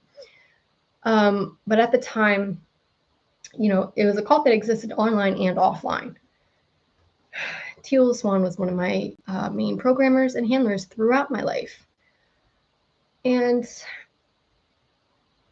so I was part of this Facebook group, and I was and I'd also been groomed to like share everything with them, the breaking down of boundaries. And one time, like I got an eviction notice, and it was like such a strong trigger for me. I became like instantly suicidal. Like I can just remember like how visceral the like devastation was. I mean, it had triggered something. It was a trigger, right? Including like a program trigger. Like it was a serious pain of like instant. And so I posted something vague in the Facebook group of like, well, I tried, now I give up. Like that was my going away message. Because I was actually starting to plan my suicide. And they were like, hey, what's wrong? And I just explained about the eviction, and then one of my abusers from the group, who would later rape me, convinced me. This is the first time I've talked about this. Like, I was not expecting to get this emotional.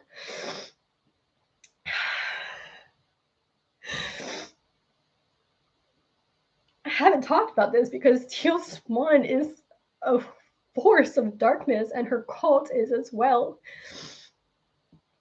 I get so much attacks I get hit pieces written on me,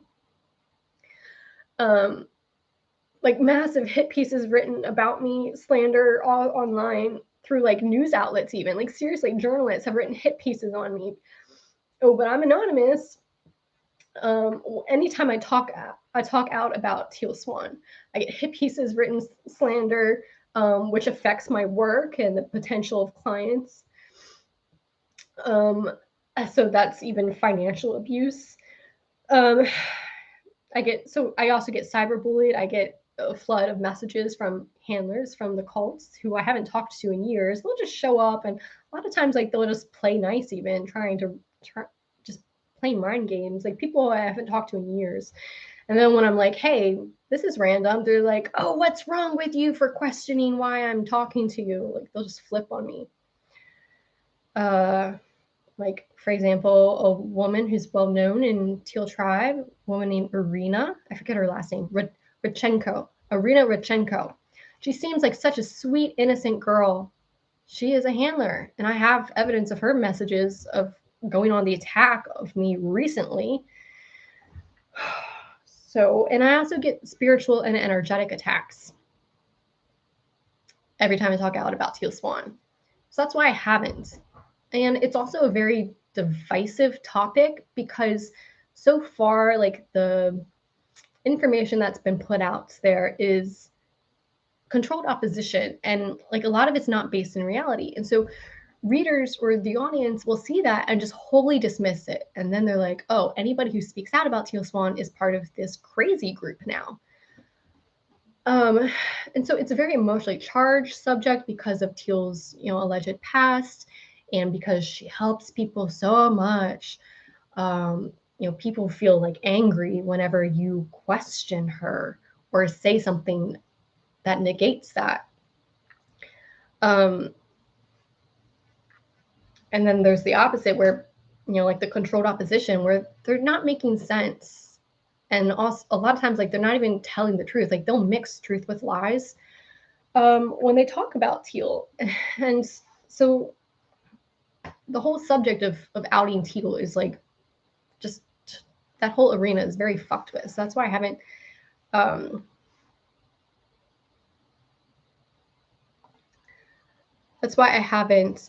talked about it too much. I mean, I've started to talk about it a little bit, but I haven't said really like the specifics of what happened.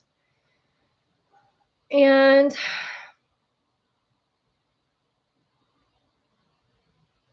so I was telling you like how I became destitute once I started to break away from the cults and awaken from MK Ultra, and then how Teal Swan's cults made me financially dependent on them and used the situation as a trauma bond. When you're desperate for something and someone provides it to you, if you look to them as the savior, that creates trauma bond instantly. And so I remember the day because it was going into 11/11 in 2014. It was like late at night on November 10th, 2014, when I got that eviction notice that really triggered me. And I made like this vague comments, this vague post on Teal Tribe. And then they eventually like drew out of me what was going on. And I explained about the eviction. And then one of the men, Amir Masad,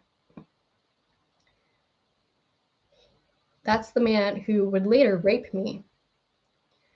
He convinced me to create a GoFundMe campaign. I'd never done anything like that before, and I was totally opposed to the idea for myself. And I told them, and we had like a back and forth about it for like probably an hour, where multiple people, like it was Amir who initiated it, and then multiple people jumped on, and a lot of them also confirmed handlers, convincing me, trying to persuade me to create the GoFundMe. And I was like, I don't want strangers' pity money. That was my stance. And I was really sad at the time of not having family that I could turn to. Like that was like one of my big trigger points throughout life, that I have no family. And it was just, yeah. And so they were like, oh, but we are your family. And that was the narrative set up for the trauma bond. And so reluctantly, like I remember feeling so much shame whenever I created the GoFundMe and posted it, and I did. And then literally within like 1 minute, one of the people who were on the thread, who was a handler named David So, a guy from Malaysia, I believe, he had ended up donating anonymously. He had donated like $3,333. Oh, it's angel numbers. And so like instantly that was there. And then Amir had donated like $100 or $200. The guy who would suggested in the first place that I make the GoFundMe. And so it was like this big event in Teal Tribe. Like everybody, and to what degree it was staged and it was a performance, I don't know, like the reaction. Like hundreds, that thread involved hundreds of people. It grew to I don't know how many hundreds of comments with over 100 different people. And Teal Swan herself came on and supported it and then donated money to me herself. And I have evidence of all of this. She donated like $100 and left a comment with it. You do have a family. Again, repeating the narrative. Actually, let me see if I can get this photo just real quick. I just want to put at least one piece of evidence to what I'm talking about. Like I said, when you got like archives of a lot of files, it's not that easy to locate it. So just give me a moment.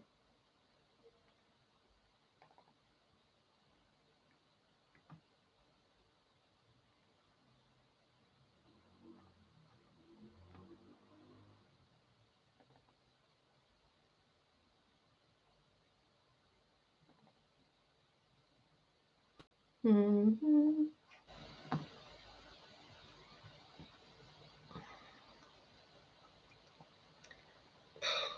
Crap, I'm not finding it very easily. But nonetheless, this is evidence that exists. And one of the reasons why I'm confident talking about it.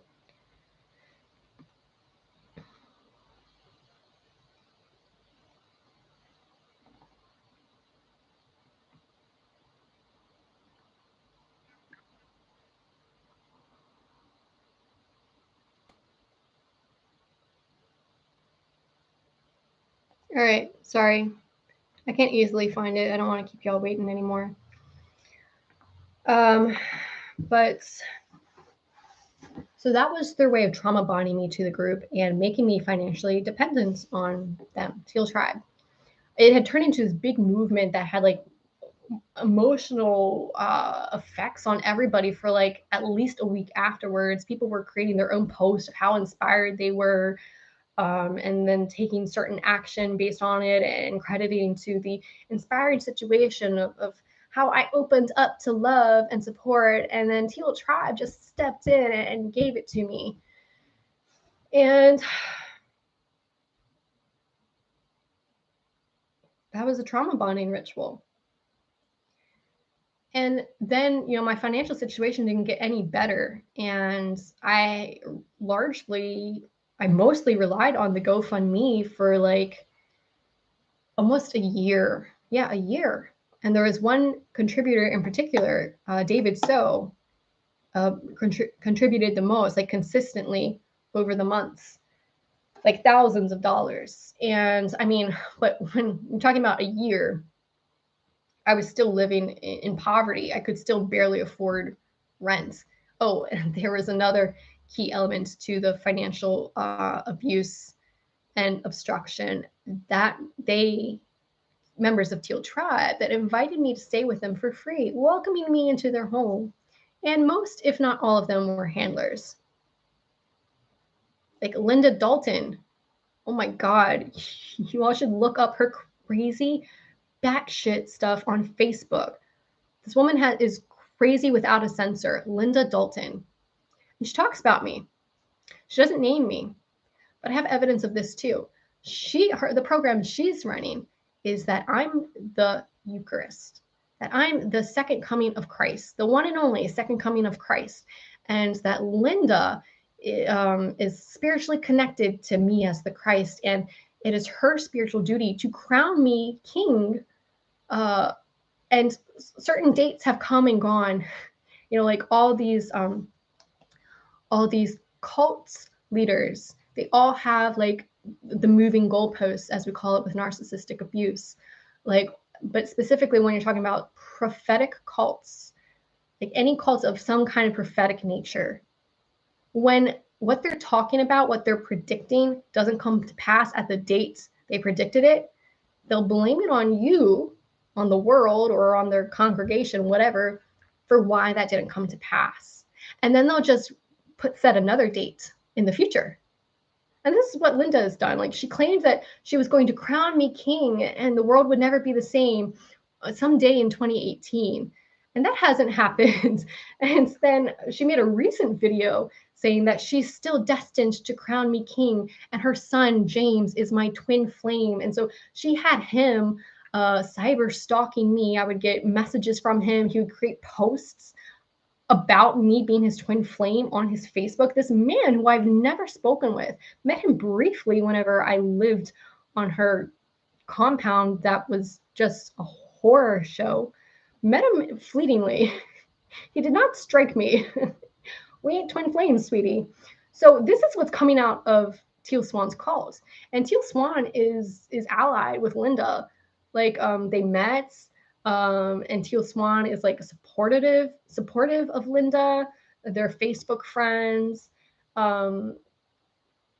Just go watch. Linda has like at least five different, I'll put her name in the chat. And I don't know, it might take a bit of searching because she goes by various spiritual names and she has all these Facebook groups.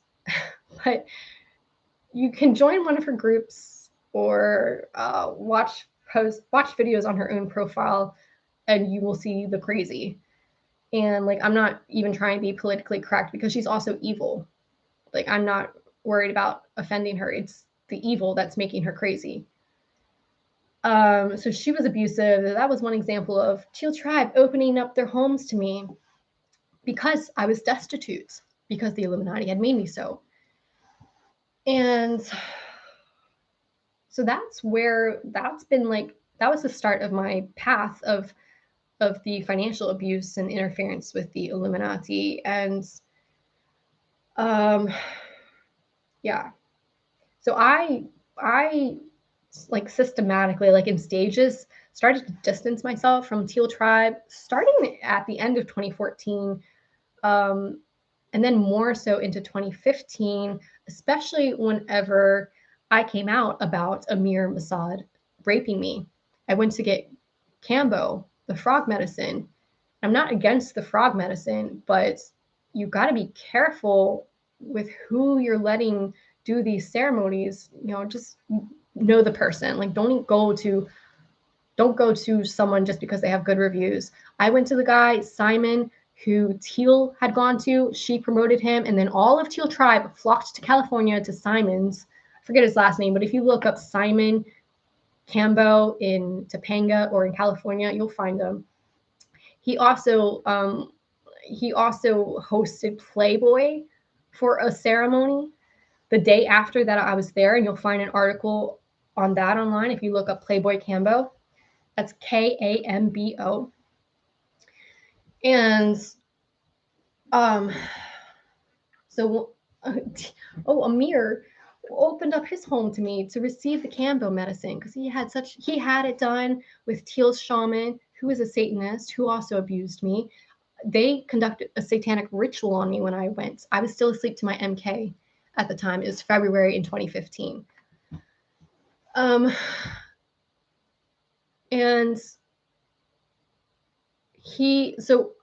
I had memories whenever I woke from my MK. That's when a lot of your memories come back. Memories of the ceremony and of Amir sexually assaulting me came back. And I started to just like question Amir in the group. And like, I didn't say assault yet. And I got a lot of pushback because they knew what was coming. The Illuminati of the group knew what was coming. And then whenever I did out him for assaulting me, they kicked me out. And Blake Dyer, Teal's right-hand man, harassed me, trying to intimidate me in an email, telling me to keep my mouth shut. Like if I have negative opinions about Simon or about Amir, to keep my mouth shut. Like literally, that's he told me to keep my opinions to myself, he said. And then he blamed me for being raped by Amir. He said, if this happened to you, people who attract these things, it's because they're not doing shadow work enough. That's literally what he said to me. And this is actually, this part of his email is up on my Facebook page. No Witness, that's facebook.com/NoWitnessUK. It's in the description box below. Go through the photos and you'll see him say that. So, they kicked me out, but I had already, like, just in stages, I separated myself from Teal Tribe, like, more and more. Like, there were offshoots of her group that I was still in, and I was still interacting with tribe members, until, like, eventually I stopped interacting with any of them. Whenever, like, yeah, there was one catalytic point in, is that a word? Catalytic point in early 2016. It was my birthday that I was like, wow, these people aren't my friends. Like, a series of events happened and I was like, these people aren't my friends. And so I actually deleted all my friends on Facebook, and I just stopped using Facebook in that way. I still don't have any friends on Facebook. I just use it for my platforms, for my spirituality platform and for No Witness. It's just such a toxic mentality of like getting people to accept you with likes and just posting your personal life online. And I thought it was toxic. And so, however, there was one person from Teal Tribe who stayed in my life who claims that he was no longer in Teal Tribe, but it was a lie. I'm not ready to name him because he is still such a beloved figure, and I don't have good, solid evidence of his guilt. But let's just say this: he's a grandfatherly figure. Everybody loves him. He's been on stage with Teal for her synchronization workshops. He started his own spiritual Facebook groups, one in particular that focuses on meditation. And so I stayed connected to him until a catalytic event in 2018. And then I was like, holy shit, this guy ain't my friend either. And now I don't involve myself with anybody from Teal Tribe. So that's how I came out of the cults. I mean, they still try to involve themselves in my life to this day. I get messages from people that I talked to 5-6 years ago who are trying to worm their way back into my life from Teal Tribe. Like Irina Radchenko, and there's others. So that was the start of my destitution, and there's plenty of gaps in the middle because now it's 2021 and here we are still living it. And I can't continue this way. I think that was my point. That's why I started to tell the story. When someone was like, just one more day, you can do it, or tomorrow's another day. Another day of this? Like, I've been doing this for 7 years now. 7 years.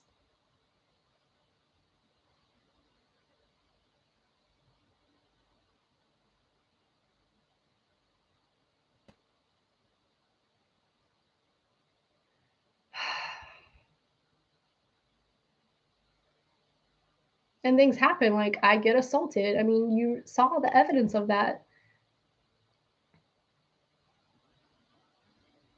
It's not like it's just like a time that's only challenging in my mind. It's physically challenging. Like, I am not safe. And I know this is what they want me to focus on because I know I know this one particular thing is what they want me to focus on, but sometimes I just can't help wonder what is going on. Like, how is this continuing to exist? And it's this is what they want me to focus on. The fact that nobody ever intervenes. Like, nobody cares. Nobody cares. I'm on here exposing things live. Like, undeniable video evidence, not just tonight, but all throughout my channels, of various crimes, all under the umbrella of human trafficking. Undeniable. And nobody fucking cares. I've reached out to so many people, other whistleblowers who have a prominent platform, journalists, alternative news journalists. Nobody even acknowledges my communication. That's what gets me. Like, even if you can't help, or you're not interested, or whatever your excuse is for not involving yourself, even if maybe you have a valid reason for not involving yourself, to just straight up ignore a victim of human trafficking who reached out to you for help and who also has damning evidence to bring down a serious faction of the Illuminati, and you're not interested, like, at least acknowledge her presence. Like, at least respond with an email. That's what I don't get. And I don't, according, as far as I know, like, nobody else has made attempts to share my content. And I don't talk about this because I don't want to come off as like discouraging. I don't want to upset the genuine viewers who are doing what they can to support, who, a lot of TIs watch this channel and they're having a hard time as well, and they can't do much themselves. And I don't want to put off those people, and I don't want to put off anybody from considering helping, like going on a rant about it. But honestly, this is how I feel. And I'm at my threshold. Like, I'm just burnt out. Like, how is it possible that I'm putting the evidence online and it's still happening? Like, this is still enabled to happen. Nobody lifts a finger to intervene.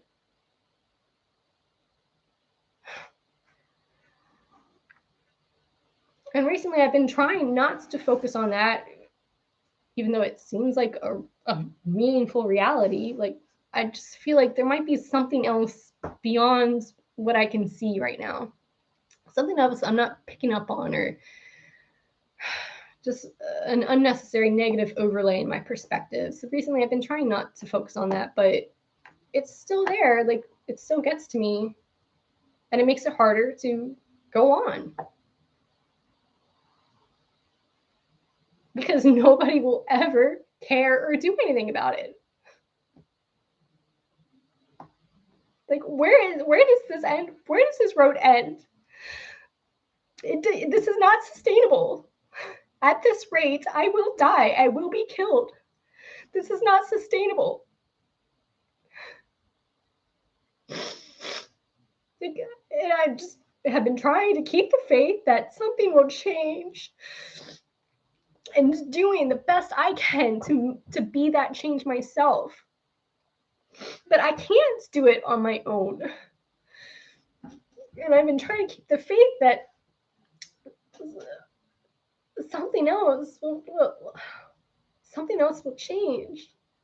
But I've been doing this for so long, and like, time will tell if something changes or if I just die. Like, we're at a crux. We're at a pinnacle here, a crossroads.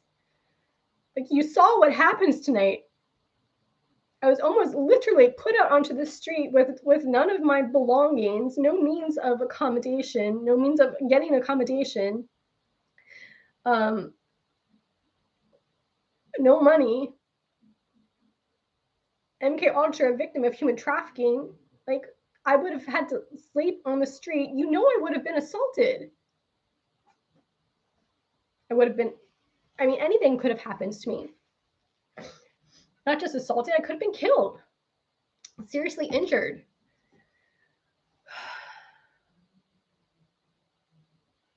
And aside from all that, like, I can't pay to eat or to take care of my health.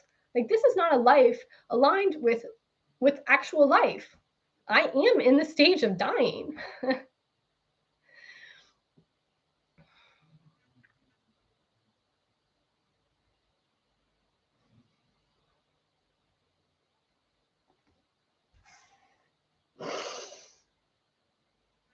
I'm so over caring. Like I'm not even caring about showing my emotions on camera, showing all of my vulnerabilities. It's like I kept it to myself long enough. It got me nowhere. Maybe I'll regret this later. Maybe I'll have what I call like an emotional hangover, where like you regret what you shared, or a sharing hangover, where you regret what you shared. Maybe I'll have that, but for right now, I'm just gonna enjoy letting myself be. Fuck anybody who judges me. Fuck that. Fuck that. Nobody has a right to judge me.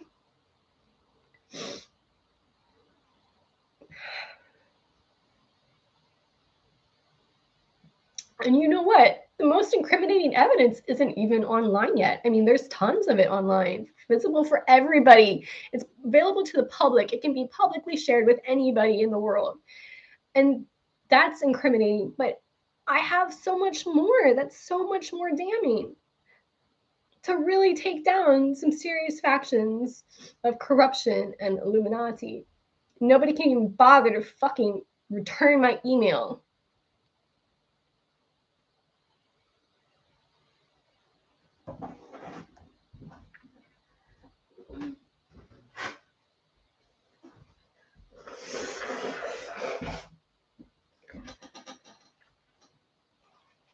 Let me read your chat now. I haven't really been reading.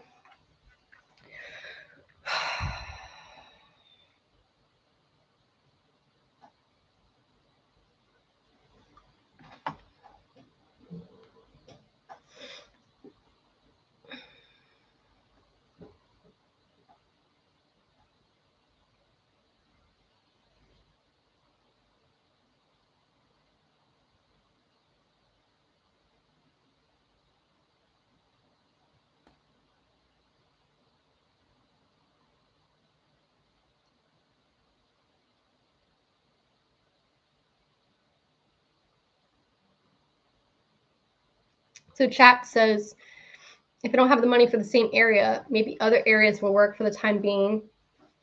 If must downgrade living accommodation, you still have options. I don't have enough money for accommodation in any part of England. £400, I mean, I still have to buy food and pay for transportation. So less than £400 will not get you accommodation for more than like a week or two anywhere. And that's like on Airbnb. Because remember, that's what I'm limited to. So that's just eating up your money. Like I refused, because the rates are lower for monthly Airbnbs. And so I don't have options.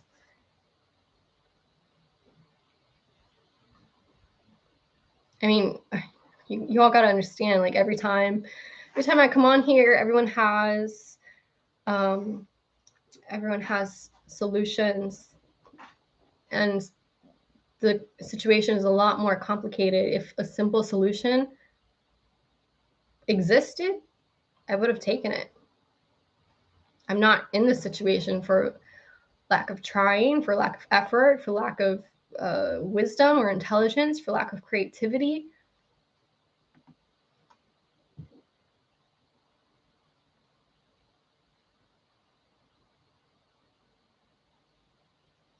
Resurrection of a Runaway says there must be a solicitor who can take this case on.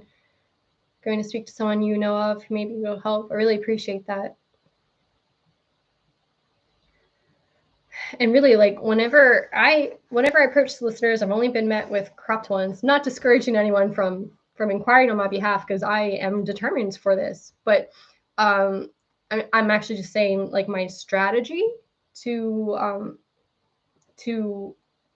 bring on a solicitor. I'll tell them, like, all of this is under the umbrella of human trafficking. However, these are separate crimes, and this might, like, we might have a difficulty making a case for human trafficking, not because of lack of evidence, but because of the corruption. We'll push back against it. But can we go after these individual crimes then? So, you know, if a solicitor can take my case, my immigration case, I need that to get my rightful documentation so that I can live. I need a good immigration lawyer who will restore my immigration status I would actually want to come out of the asylum system because it's a prison system. It's a system of limitations. It's designed that way. I would want to have other immigration status, which gives me the right to stay here while I pursue my criminal cases. The technical legal term for the status is slipping my mind, but it's something similar to asylum. So I need my immigration taken care of so I can get an ID and be permitted to work in the UK.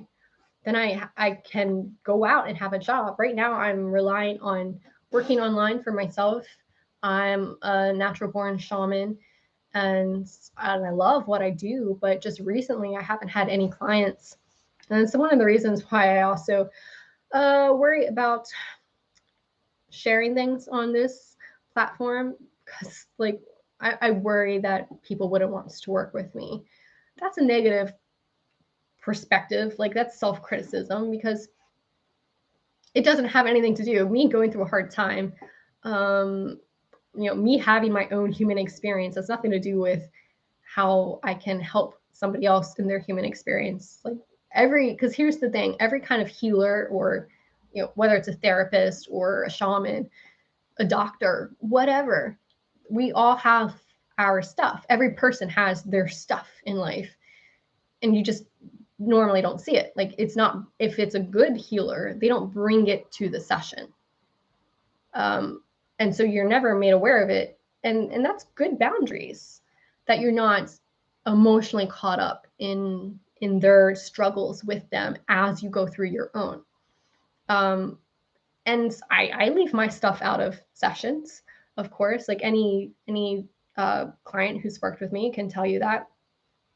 But because of my whistleblowing campaign, exposing things that happened to me, which is necessary to protect myself and to get the truth out there, and it feels like airing my dirty laundry to clients when I would prefer not. But what if we can look at this from a more mature perspective, like putting faith in my clients or prospective clients, that they do have a better level, they do have a good level of maturity where they can respect, this is my stuff, and it doesn't mean that I'm bad at the work I do, that I'm not a qualified healer, or that I can't help them, or like hopefully people can understand that.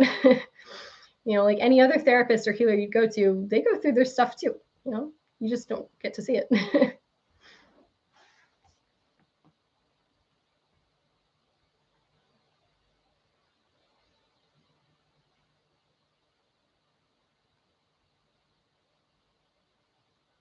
Chat says, if you think about killing yourself ever again, please call someone.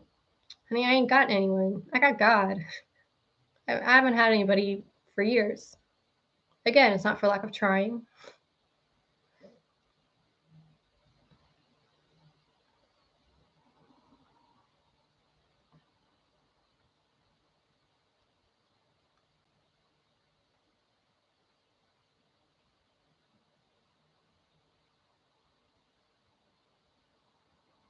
Yeah, chat says, I believe you're referring to Teal Tribe being on BBC News.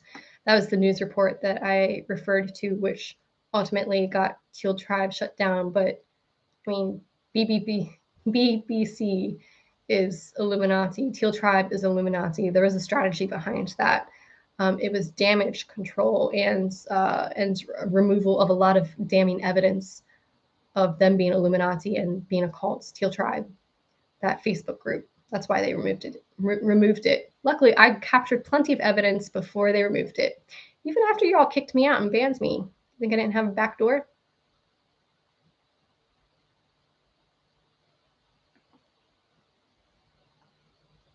Chat says, used to watch a lot of Teal's videos several years ago, started to feel really bad and depressed after doing so. So, listen to how you feel. Conversely, a lot of people feel like this instant euphoric love for her, or an addiction. That's what I experienced, and that's what a lot of other people experience. And this is a type of trauma bond, and it might be hooking up to people who she's programmed, such as myself. Like it might be activating an already established trauma bond. But there's also an energetic element to it, energetic manipulation, black magic. She's an excellent black magician. There is a lot of that energy at work through her and in her content, and so that can really suck people in. So it's just an unhealthy, like if you think about it, it's unhealthy. It's a sign of a trauma bond when you feel this addiction for another person. That's not connection. That's not love. That's attachment. That's not the true nature of love. Isn't addiction. And a lot of her followers who love her will tell you that they feel addicted to her. And that's how I personally felt whenever I first came across her. Like it was this instant, like whoosh came over me. It was the black magic. Because I also had, personal ties with her through magic and programming. We got some creeper in here hitting on me. Oh, the targeting is happening because I'm so beautiful. Thanks, True Kism. Thanks. Oh, that we would call that victim blaming, and also creepy and predatory and sexual harassment. And now we have Octelez also joining in on that. I'm going to leave that up as evidence, because here's the thing: when you can't ban, as far as I know, you can't ban people within your live stream. You can only hide them so that they can't comment or people can't see their comments. They can go or can't see their chats. They might be able to go later and comment under your video. But whenever you hide them, it just removes their comments. So it's not like I can prevent them from commenting without removing the evidence. We're just going to leave that one up unless I took a screenshot, unless Octelez wants to delete it now that I called him out on him hitting on me in conjunction with True Kism. This is predatory. This is sexual predatory behavior. Octelez, if you guys don't know, I mean, if that's an authentic account, I can't verify that for you, but he's an Illuminati MK Ultra whistleblower who somebody else had tried to rope me into outing him, even though I didn't have any experience with him directly that I was aware of. Well, here it is now. Apparently, he is personally invested in me. There have been a lot of videos made outing Octelez too as controlled opposition. And here, that single, I mean, I'm only partway into the chat, that single comment is very incriminating of his character.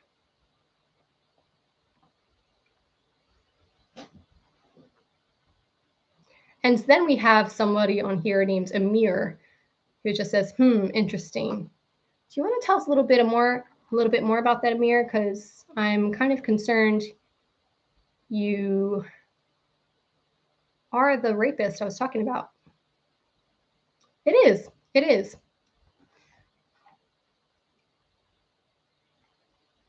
Yeah. Do you guys see that? I mean, a lot of times whenever I call out cyber handlers, they go and delete their messages, but I'm taking screenshots.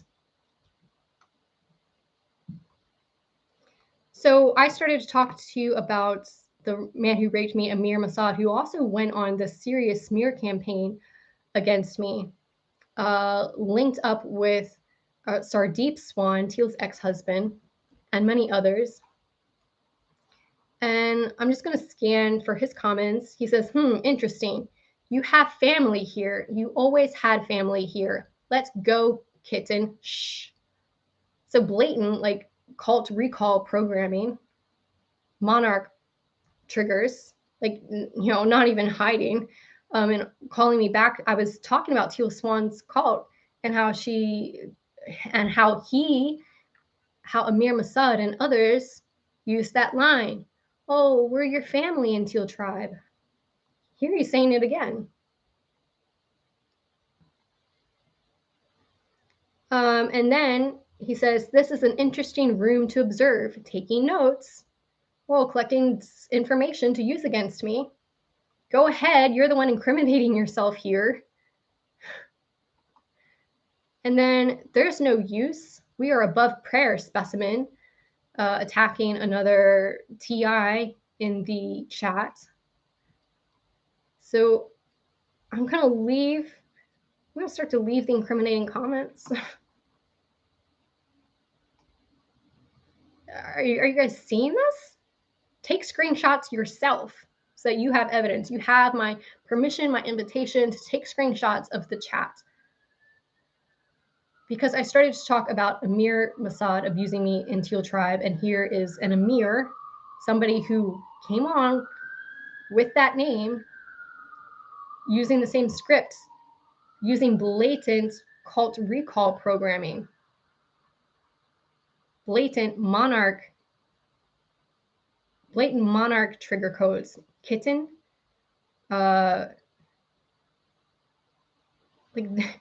you're witnessing evidence of what I said about Teal Tribe. You're witnessing evidence of the abuse in the cult.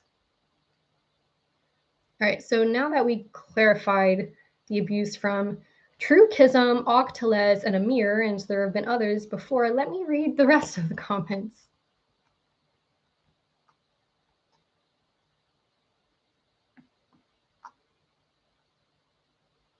Then we have Nate's dog also hitting on me. You were the most beautiful.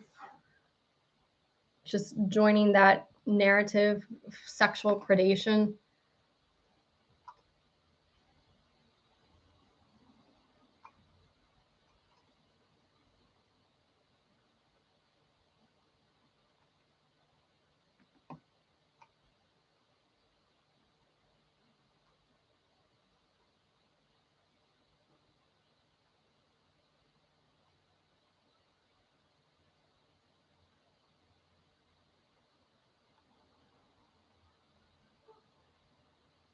Thank you, Resurrection of a Runaway, and the rest of you for your support. I'm noticing your prayers here, so appreciate it. Chat says, did you think of writing a book? I would love to write a book. Actually, I have like 3 formulated in my head. It's like, I'm going to find the time and the mental clarity to do it when like I have to worry about how I'm going to survive day in and day out. I would love to write a book. The first chance I have, I will. There's several books that I want to write.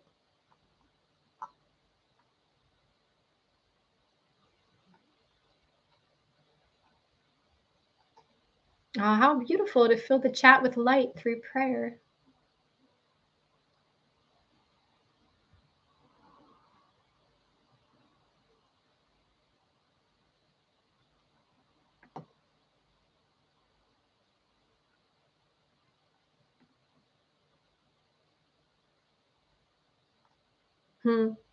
Another viewer, Tone Dial, went over to Amir's channel, says, oh, he joined November 20th, 2021.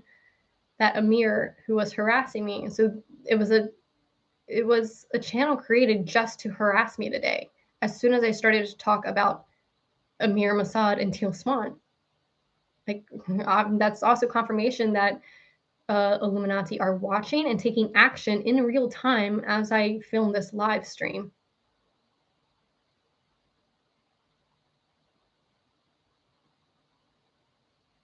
Hi, Crystal. Good to see you here.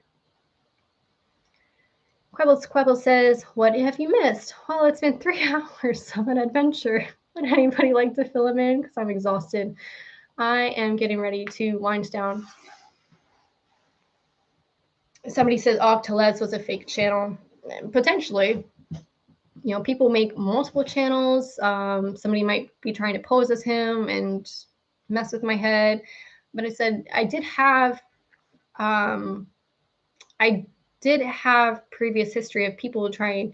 Firstly, somebody tried to involve me with him, invite me to some kind of speakers event, and share a hotel room with him. It was a handler named Rachel from Teal Tribe, obviously different. I forget her last name, Kopaz. It was like Kopacz, but she goes by various names. I made a post on her on my Facebook page, facebook.com/nowitnessuk, in the description box below. So I made like a note or a Facebook post on her and Octalez. Yeah, go check. There you go. There's one that is entitled something with Octalez. And I show you the evidence of how she had tried to romantically partner with him.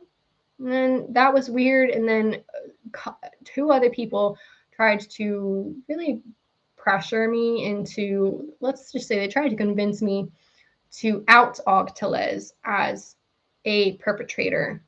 And, you know, I didn't have direct interaction with him.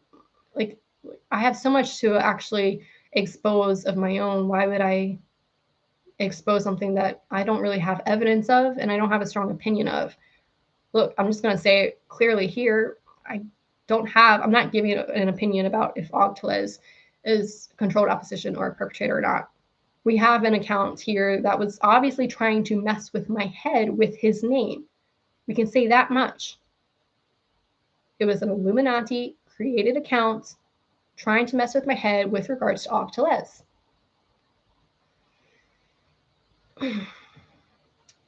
So anything else that we should talk about tonight? I'm tired and yeah, just hope that Akil just takes his tail between his legs into a corner because he obviously lost. The reason why we started this chat and why we started this live in the first place, the current live-in landlord was a handler who illegally rented to me. He's a rogue landlord, which means in England, breaking the law, breaking the landlord laws. And he fraudulently called the police on me as a means of harassment and an illegal eviction. The police literally ended up running away from me after they harassed me for an hour and had me convinced that they were going to put me out on the street tonight. Ignored my reports of human trafficking. Like, if you're new to this live stream, when it's done, go watch the beginning. Go watch the first hour. I'm going to put this in the chat. No, I'll put it in the description later. Go watch the first hour when this is done, and you'll see the police, like, their massive gaslighting and just lies and manipulation. And I kept calling them out on it. This is mind-boggling. And for an hour, they harassed me with that threat of forcing me out onto the street. Oh, while knowing that I'm a victim of human trafficking, they totally ignored my reports. They in fact said that they literally said, we don't care and we don't believe you. Like, that's all that they said without taking any information from me. We don't believe you. Like, it was just wild. There was more to it. You have to see it. And so, you know, here's the positive focus we want to keep, that Akil, who no doubt is watching right now, everybody say hi, creep. You know, stay away from me. Keep your drug buddies and all your shady characters, keep them away from me. Have you figured out that it's not going to go well for you? Like, whatever happens to me at this point, whatever you want to do to me, you've already been exposed. Today's previous video and then this live stream. And people have the power of Google or DuckDuckGo. They have the power of the internet to use your name to find out plenty of information about you. I've already shared, you know, some connecting details. You work in a music studio and you used to be a DJ. The rest I'll leave up to the people. And yeah, the only reason why I haven't said more about him is because it would well, look, this is what I'm going to say.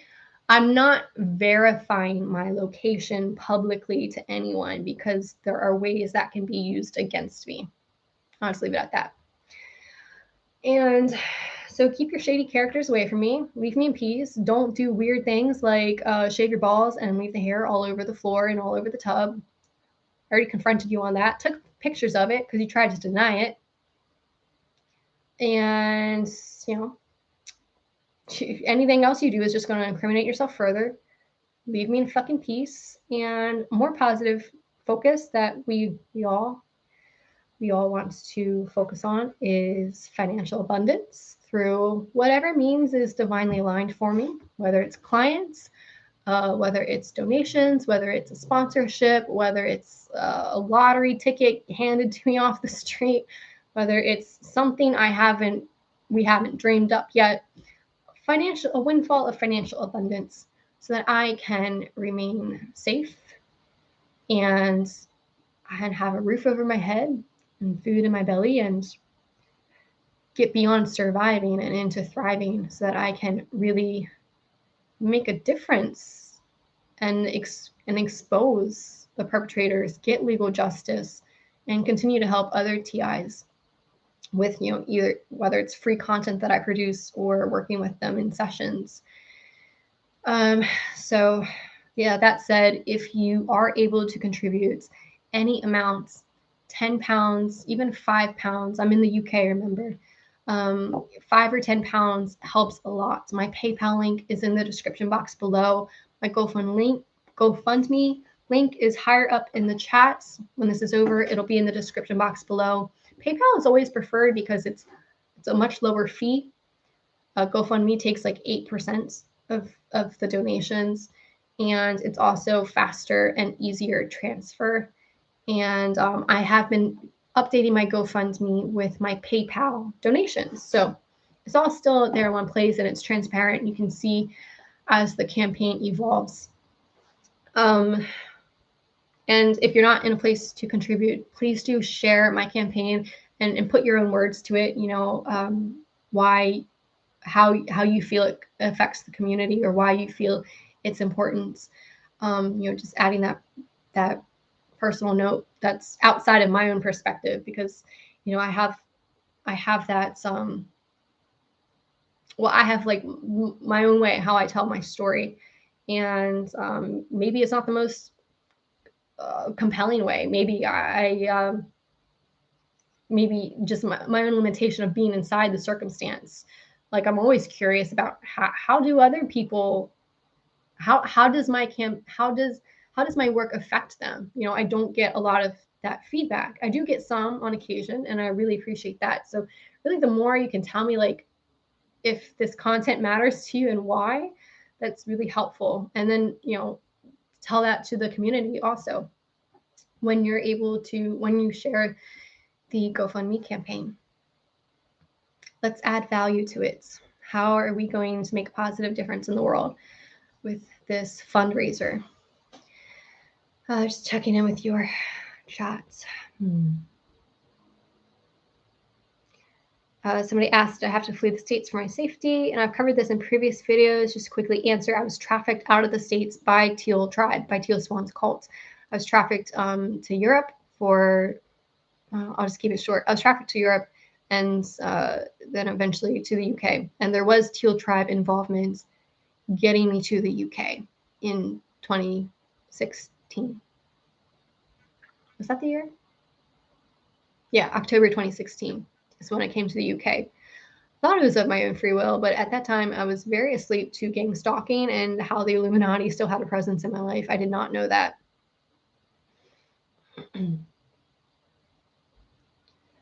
All right, so wishing wellness to any other TIs in the chats, and thank you to the witnesses. I've had about 8 to 10 viewers in the last hour, and give the video a thumbs up if you're still here, if you want to support this channel. And I'll sign off and say good night, and thank you for those of you who are anchored in the light and doing your own parts too. Thank you. All right, take care, everyone.